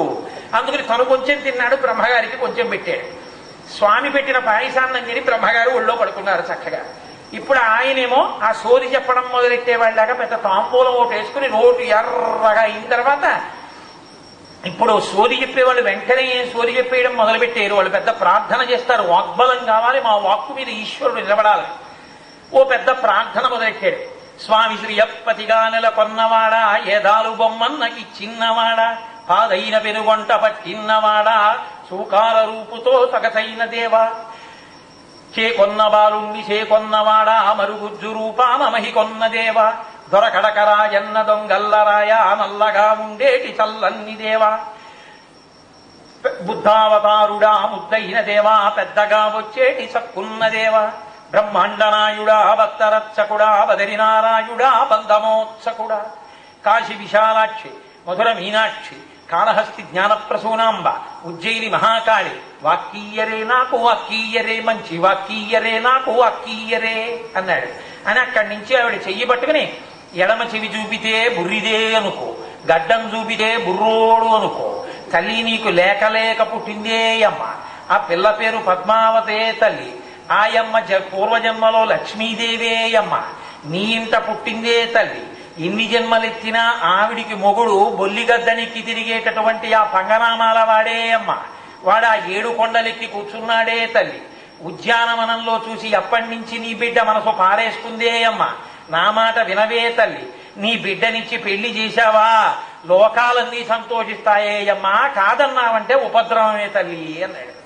అంటే పొంగిపోయింది ధరణీదేవి. అప్పో సోది చెప్పే ఆవిడ ఎన్ని నిజాలు చెప్పేసిందో అనుకున్నాడు. కొన్ని నిజమేనమ్మా, ఎవరో మహానుభావుడు పంగనామాలు పెట్టుకుని తిరుగుతుంటట, ఊర్ధపుండ్రాలు హైమోర్ధపుండ్ర వ్యహన్ మకుటం సునాసం మందస్మితం మకరకుండల చారుదీశం, మహానుభావుడు శ్రీ మహావిష్ణువు తప్పకుండా ఇచ్చి పెళ్లి చేస్తామమ్మా. ఆ ముత్యాలన్నీ ఆ బియ్యం అన్నీ తీసుకున్నాడు, తాటాక బుట్టలో పోసుకున్నాడు, ఏమీ తిరిగిన వాళ్ళ బయటికి వెళ్ళి అంతర్ధానం అయిపోయాడు. అప్పుడు వచ్చింది మహాతల్లి, ఆ బకుళమాత వచ్చి పిల్లని అడిగింది, పిల్లనిస్తామన్నారు. అబ్బో పద్మావతి శ్రీనివాసుల పరిణయం ఏమి వైభవం! అదేమో ఒక రోజులో గంటలో 10 నిమిషాల్లో చెప్పే విషయమా? పత్ర విస్తీర్ణ భోజనం అన్నారు పురాణంలో. ఎంత పెద్ద పెద్ద ఆకులు తెచ్చి భోజనం పెట్టారంటేట అసలు భోజనం పెట్టడంలో మర్యాద. ఇక్కడ కూర్చుని భోజనం చేస్తే ఆకు చివ్వర వడ్డించినటువంటి పదార్థాన్ని ఇలా తీసుకున్నవాడెవడూ లేడు. ఎందుకంటే ఎంత పెద్ద చెయ్యున్నవాడైనా ఆ పదార్థాన్ని, చివర ఉన్నటువంటి పదార్థాన్ని అందుకోవాలంటే ఇలా లేచి ఇలా అందుకోవలసిందే. అంత పెద్ద పెద్ద ఆకులేసి అన్ని వడ్డించారట. ఇంతమందికి పులిసెక్కడ కాచాలన్నారు. వంట ఎవడు చేస్తాడన్నారు. అగ్నిహోత్రుణ్ణి తీసుకొచ్చి వంట బ్రాహ్మడిగా పెట్టండి అన్నారు. చింతపండు మరి ఎక్కడ కలపాలన్నారు. పాపనాశనం కొండ మీద కలిపేయండి, కింద పడ్డదంతా అగ్నిహోత్రుడు కాచేసి పులుసు చేసేస్తాడన్నాడు. మన్మధుడు వచ్చి సాక్షాత్తు తాంబూలం ఇచ్చాడు. మన్మధుడు తాంబూలం ఇస్తే లేనిపోని కూడా వస్తుంది ఎలా అన్నారు. సుబ్రహ్మణ్యేశ్వర స్వామి వారితో చందనం రాయించండి అన్నారు. అశ్వత్థ వృక్షం దగ్గరికి వెళ్ళి మహానుభావుడు ప్రామిసరీ నోట్ రాశాడు. కలియుగంలో ధర్మాలు ఎలా ఉంటాయో నిరూపించడం కోసమని తాను ఆచరించి చూపించాడు. ఎంత గొప్పవాడైనా అప్పు చేయకుండా పెళ్లి చేయలేడు. అప్పు చేయకుండా పెళ్లి మేమెందుకు చేస్తామండి, కోటీశ్వరులం, మేమేం అప్పు చేసి పెళ్లి చేయలేదంటారేమో. బ్రాహ్మణుడికి ముందు మీరేం డబ్బిచ్చేసి పెళ్లి చేయించలేదుగా. పెళ్లి చేసేసిన తర్వాత మీరు తాంబూలం ఇస్తారంటే ముందు మంత్రాలన్నీ అప్పు చేసుకున్నారా లేదా? సన్నాయి వాయించిన వాడికి పెళ్లి అయిపోయిన తర్వాత డబ్బిచ్చారా, ముందు ఇచ్చేసారా? కిరాణా కొట్లో వాడికి కావలసినవన్నీ పంపించవయా, పెళ్లి అయిపోయిన తర్వాత వచ్చి సర్దేస్తాను నీకో అంటారు. షామియానా వాడికి అడ్వాన్స్ ఇస్తారు కానీ టోటల్ సెటిల్మెంట్ చేసేరుగా వాడు షామియానా వేయడని భయం మీకు. కాబట్టి అప్పే ఇవన్నీ అప్పు పెట్టుకునే పెళ్లి చేశారు. అప్పు లేకుండా కలియుగంలో ఎంత గొప్పవాడు పెళ్లి చేయలేడు. ఇది చెప్పడం కోసం అప్పు చేశారని. అప్పు చేసి ప్రామిసరీ నోట్ రాశారు. కలియుగం లక్షణం స్వామి నాకు భయంగా ఉంది, మీరు ఎంత గొప్పవారైనా ఇంత గొప్ప డబ్బు మీకు ఇవ్వడానికి సాక్షులు ఎవరైనా ఉన్నారా అన్నారు. పరమశివుడు పెడతాడయా అని శివుడితో సాక్ష్యం. ఒక సాక్ష్యం బానే ఉంది కానండి, ఆయనేమో ధ్యానంలోకి వెళ్ళిపోయి ఎప్పుడు ఇలా కూర్చుంటాడు. తీరా ఎప్పుడో సాక్ష్యం చెప్పమందా అంటే ఆయన పలకపోతే లేనిపోను గొడవ కదండి. కాస్త ఎప్పుడూ లేచుండి మాట్లాడేవాడితో కూడా పెట్టించండి అన్నారు. ఎప్పుడు 4 ముఖాలతో వేదం చదువుతూ సృష్టి చేస్తూ ఉంటాడు కాబట్టి బ్రహ్మగారి సంతకం పెట్టించారు. 2 సంతకాలు మంచివే కానండి, కలియుగంలో 3 సత్యం కదా, 3వ వాడితో కూడా పెట్టించండి అన్నారు కుబేరుడు. అంటే అశ్వత్థ వృక్షం కూడా సంతకం పెట్టింది. ఇప్పటికీ ఉందండి ఆ ప్రామిసరీ నోటు. మీలో ఎంతమంది చూశారు వెంకటాచలంలో? చెయ్యొద్దండి. అయ్యయ్యో, ఎవరూ చూడలేదా? ఆదివరాహస్వామి వారి కింద ఉంటుంది. ఆ రాగి పత్రం తీసి చూపిస్తారు.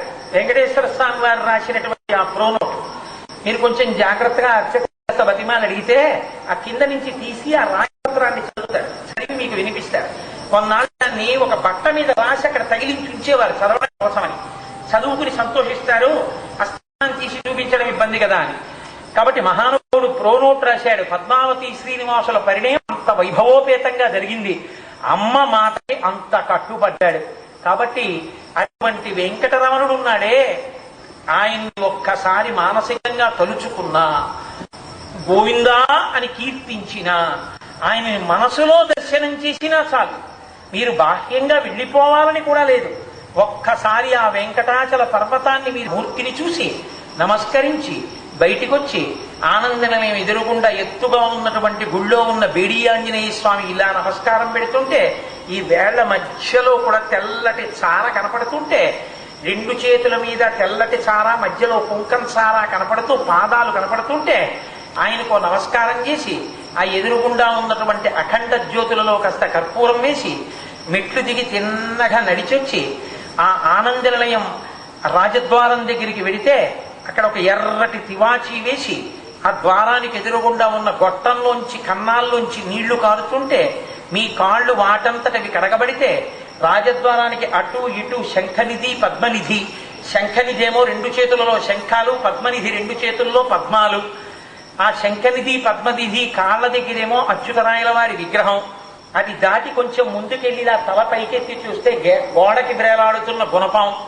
ఆ గుణపాన్ని చూసి ఇదే కదా అనంతాచార్యుల వారు వెంకటేశ్వర స్వామి వారి మీద విసిరితే గడ్డానికి తగిలితే దెబ్బ తగిలితే గంధం బొట్టు పెట్టుకుని ఈ గుణపం దెబ్బ తగిలింది అనంతాచార్యుల వారి వల్లని అందరూ స్మరిస్తే పొంగిపోతానని గంధం పెట్టుకున్నాడు స్వామి అని ఆ గుణపం చూసి కృష్ణదేవరాయ మంటపం చూసి 2 అడుగులు ముందుకేసి ఇలా కుడిపక్కకి తల తిప్పితే కృష్ణదేవరాయల వారు, తిరుమల దేవి, చిన్నాదేవి, కృష్ణదేవరాయలు బతికుండగానే తన విగ్రహాలు తానక్కడ పెట్టుకున్నాడు. ఇలా స్వామికి నమస్కారం చేస్తున్న భంగిమలో ఇలా ఎడం పక్కకి తల తిప్పితే అచ్యుతరాయల వారు, వెంకటపతి రాయల వారు, వరదాజీ అమ్మాణ్ణి, ఇలా కొంచెం 2 అడుగులు కిందకి దిగి చూస్తే ఎడం పక్కన తులాదండం, అందులో ఏ తల్లి ఏనాడు ఏం మొక్కిందో, ఏ బిడ్డకి ఏ ఆపదొచ్చిందో, ఏ గొక్క పట్టి పిల్లాడు ఊపిరి తీయక నల్లబడిపోతే బెంగ పెట్టుకుని గోవిందా నరిచిందో, స్వామి పటికి బెల్లంతో చూస్తానందో, వెంటనే ఊపిరి తీసి పిల్లవాడు బతికితే ఆ పిల్లవాడిని తీసుకొచ్చి ఒక పక్కన కూర్చోపెట్టి పటికి బెల్లంతో చూస్తున్న తులాభారం చూసి,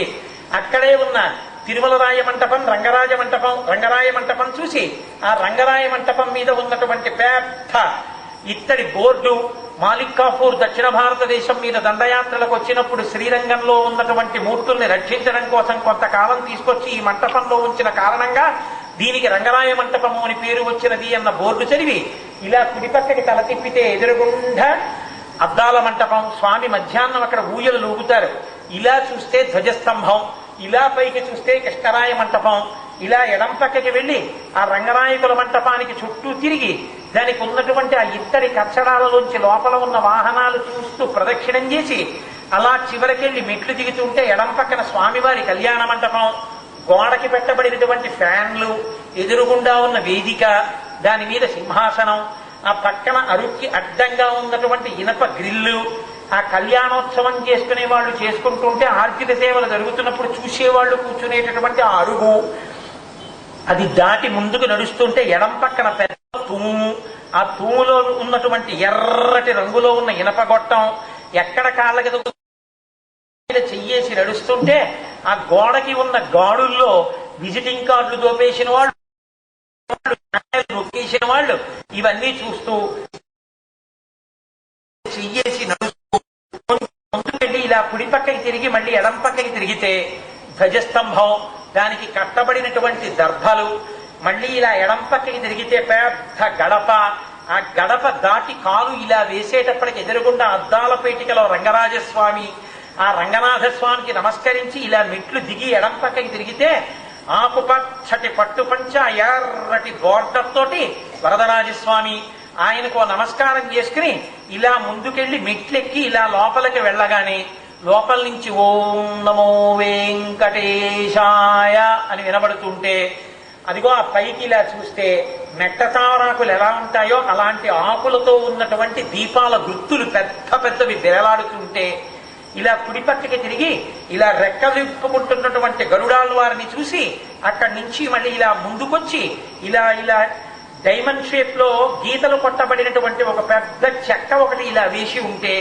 జాగ్రత్తగా ఇలా పక్కనున్న తాడు పట్టుకుని ఇలా చెక్క మీదకి ఎక్కుతూ చూసేటప్పటికి పెద్ద కిరీటం, దాని మీద ఇలా తోమాల, ఇంతంత ఊర్ధపుండ్రాలు, పద్మాల లాంటి నేత్రాలు, పెద్ద పెద్ద కపోలాలు, ఇంత గంధపు చుక్క, 3 గీతలతో ఆయన కంఠం, ఆయన చెవులకు పెట్టుకున్నటువంటి ఆ ఆభరణాలు, ఆయన ముఖం కనబడగానే అప్రయత్నంగా కాళ్లతో ఆ చెక్క మీదకెక్కుతూ జయ విజయులు ఇలా ఇత్తడి కుందుల్లో దీపాలు వెలుగుతుంటే ఆయన ముఖం కనబడగానే 2 చేతులు పైకెత్తి అప్రయత్నంగా ఒక్కసారి గోవిందా గోవిందా నడుచుకుంటూ అలా మెట్ల ఆ పైకి చెక్క మీదకెక్కి ఆ వెండి వాకిల్లో దిగి ఆ బంగారు వాకిల్లో ఇలా ముందుకెడుతుంటే స్వామివారి వక్షస్థలం, శ్రీదేవి భూదేవి వాళ్ళకి కట్టిన వస్త్రాలు, మెడలో వేసిన సాలగ్రామ మాడలు, అడ్డంగా ఉన్నటువంటి నందక ఖడ్గం, స్వామివారి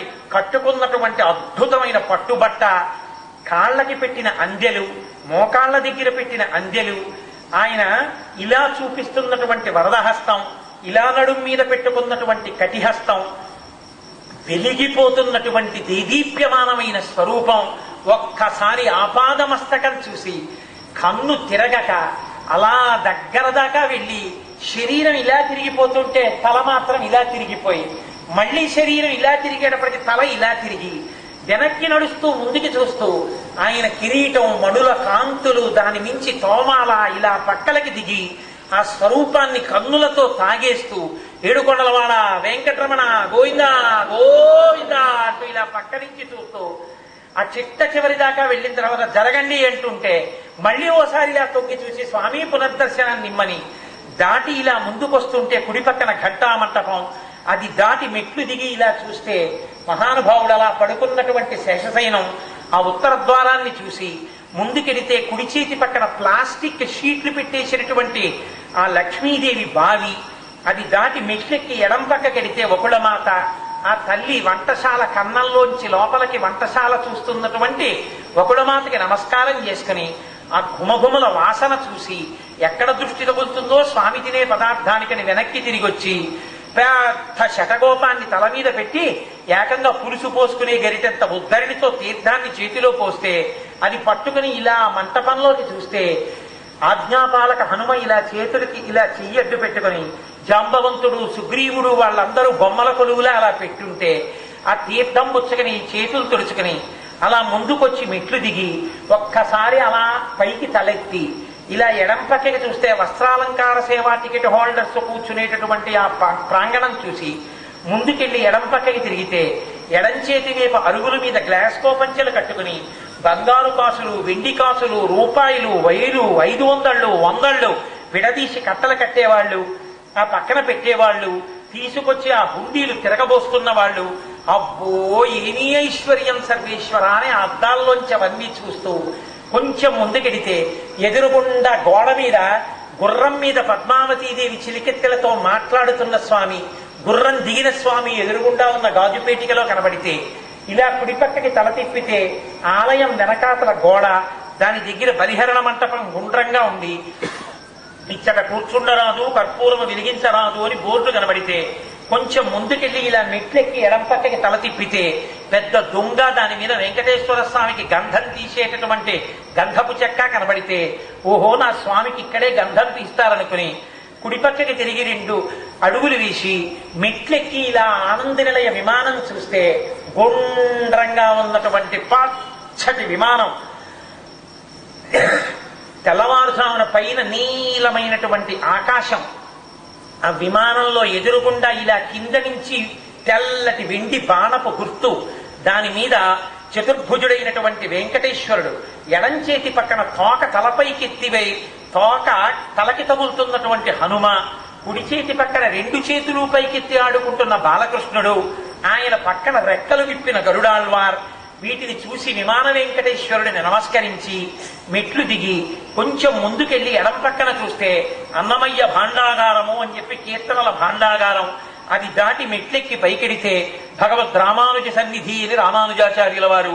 అక్కడి నుంచి కుడి పక్కకి తిరిగితే యోగ నరసింహస్వామి చక్కగా ఇలా కూర్చుని ఇంత పెద్ద పెద్ద దంస్ట్రలు పట్టుబట్ట కట్టుకుని అంచు కనపడేటట్టు చక్కగా అందంగా కట్టుకుని ఆరగించి కూర్చున్నాడు అల్లవాడే అని అన్నమాచార్య స్వామి కీర్తన చేసిన యోగ నరసింహస్వామి ఈయనే కదా అని నమస్కారం చేసి అక్కడ ఆయన చుట్టూ తిరిగి మెట్లు కిందకి దిగుతుంటే కుడి చేతి పక్కన ఇచ్చట కూర్చుండరాదు అని ఒక బోర్డు కనబడితే స్వామివారి ఊర్ధ్వపుండ్రాలకి కర్పూరం తీసే రాతి పళ్ళె ఉంటే అది కూడా అమాయకపు భక్తితో ఇలా ముట్టుకుని కళ్ళకద్దుకునే వాళ్ళని చూసి నవ్వుకొని మెట్లు దిగి ముందుకొచ్చి క్యూలో నిలబడి ఆ హుండీ దగ్గరికి వెళ్ళి 1000 రూపాయల కట్ట అందులో పడేసి మానసికంగానే కదా ఆ హుండీ చుట్టూ తిరిగి అక్కడ తుపాకీ పట్టుకున్న వ్యక్తిని చూసి అలా కిందకి దిగి ఇలా ఎడం పక్కకి తలెత్తితే వెండి లక్ష్మీదేవి ఇలా కాసులు కురిపిస్తున్నట్లుగా ఉంటే ఈ నాళ్ళకి పొడుగ్గా పుట్టినందుకు కాళ్ళు ఎత్తకుండా చేతులు ఇలా పెడితే పాదాలు అందుతున్నాయని ఇలా చేతులు పెట్టి అమ్మవారి పాదాలు పట్టుకుంటే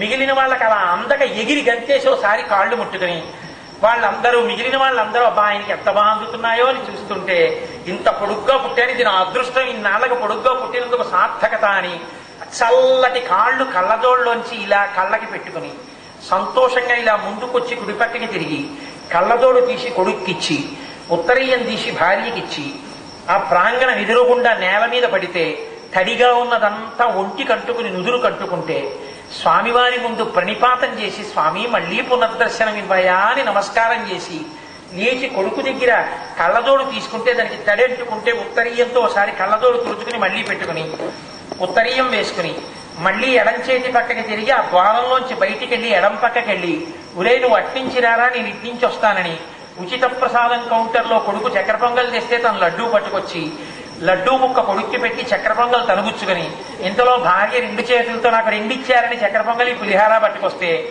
భార్య దగ్గర కొన్ని బుచ్చుకుని అవన్నీ తింటుంటే స్వామివారి పోటులోంచి కుడిపక్క నుంచి మంచి లడ్డూ వాసన వస్తుంటే కాసేపు ఆగి అష్టల బాల పద్మారాధనంలో ఈ ప్రసాదాలన్నీ పుచ్చుకుంటాం కదా అని పొంగిపోయి చంటి పిల్లాళ్ళ ఏమీ సిగ్గు లేకుండా చక్కెర పొంగలంతా ఆకుదొక్కలో ఇలా చేతులతో తీసి వేళ్లు కూడా నాకేసి ప్లాస్టిక్ దాంట్లో పడేస్తే, నాన్నగారండి ఎవరైనా చూస్తే బాగుండదు, అలా నాకుతున్నారు ఏమిటని కొడుకంటే ఆ బోర్డు తుడురే ప్రసాదము వృధా చేయరాదు అని ఉందా లేదా, నాకేశానని ఆ ప్లాస్టిక్ డబ్బాలో ఆ తామరాకు ఆ డబ్బా పడేసి అలా కుడిపక్కకెళ్ళి గోడ పక్కనున్న ఇత్తడి పంపు నొక్కితే అందులోంచి వచ్చిన చల్లని నీళ్లతో చేయి కడుక్కొని త్రాగునీరు వృధా చేయరాదు అని బోర్డు కనబడితే 4 గుటకలు నీళ్లు తాగి కొంచెం ముందుకొచ్చి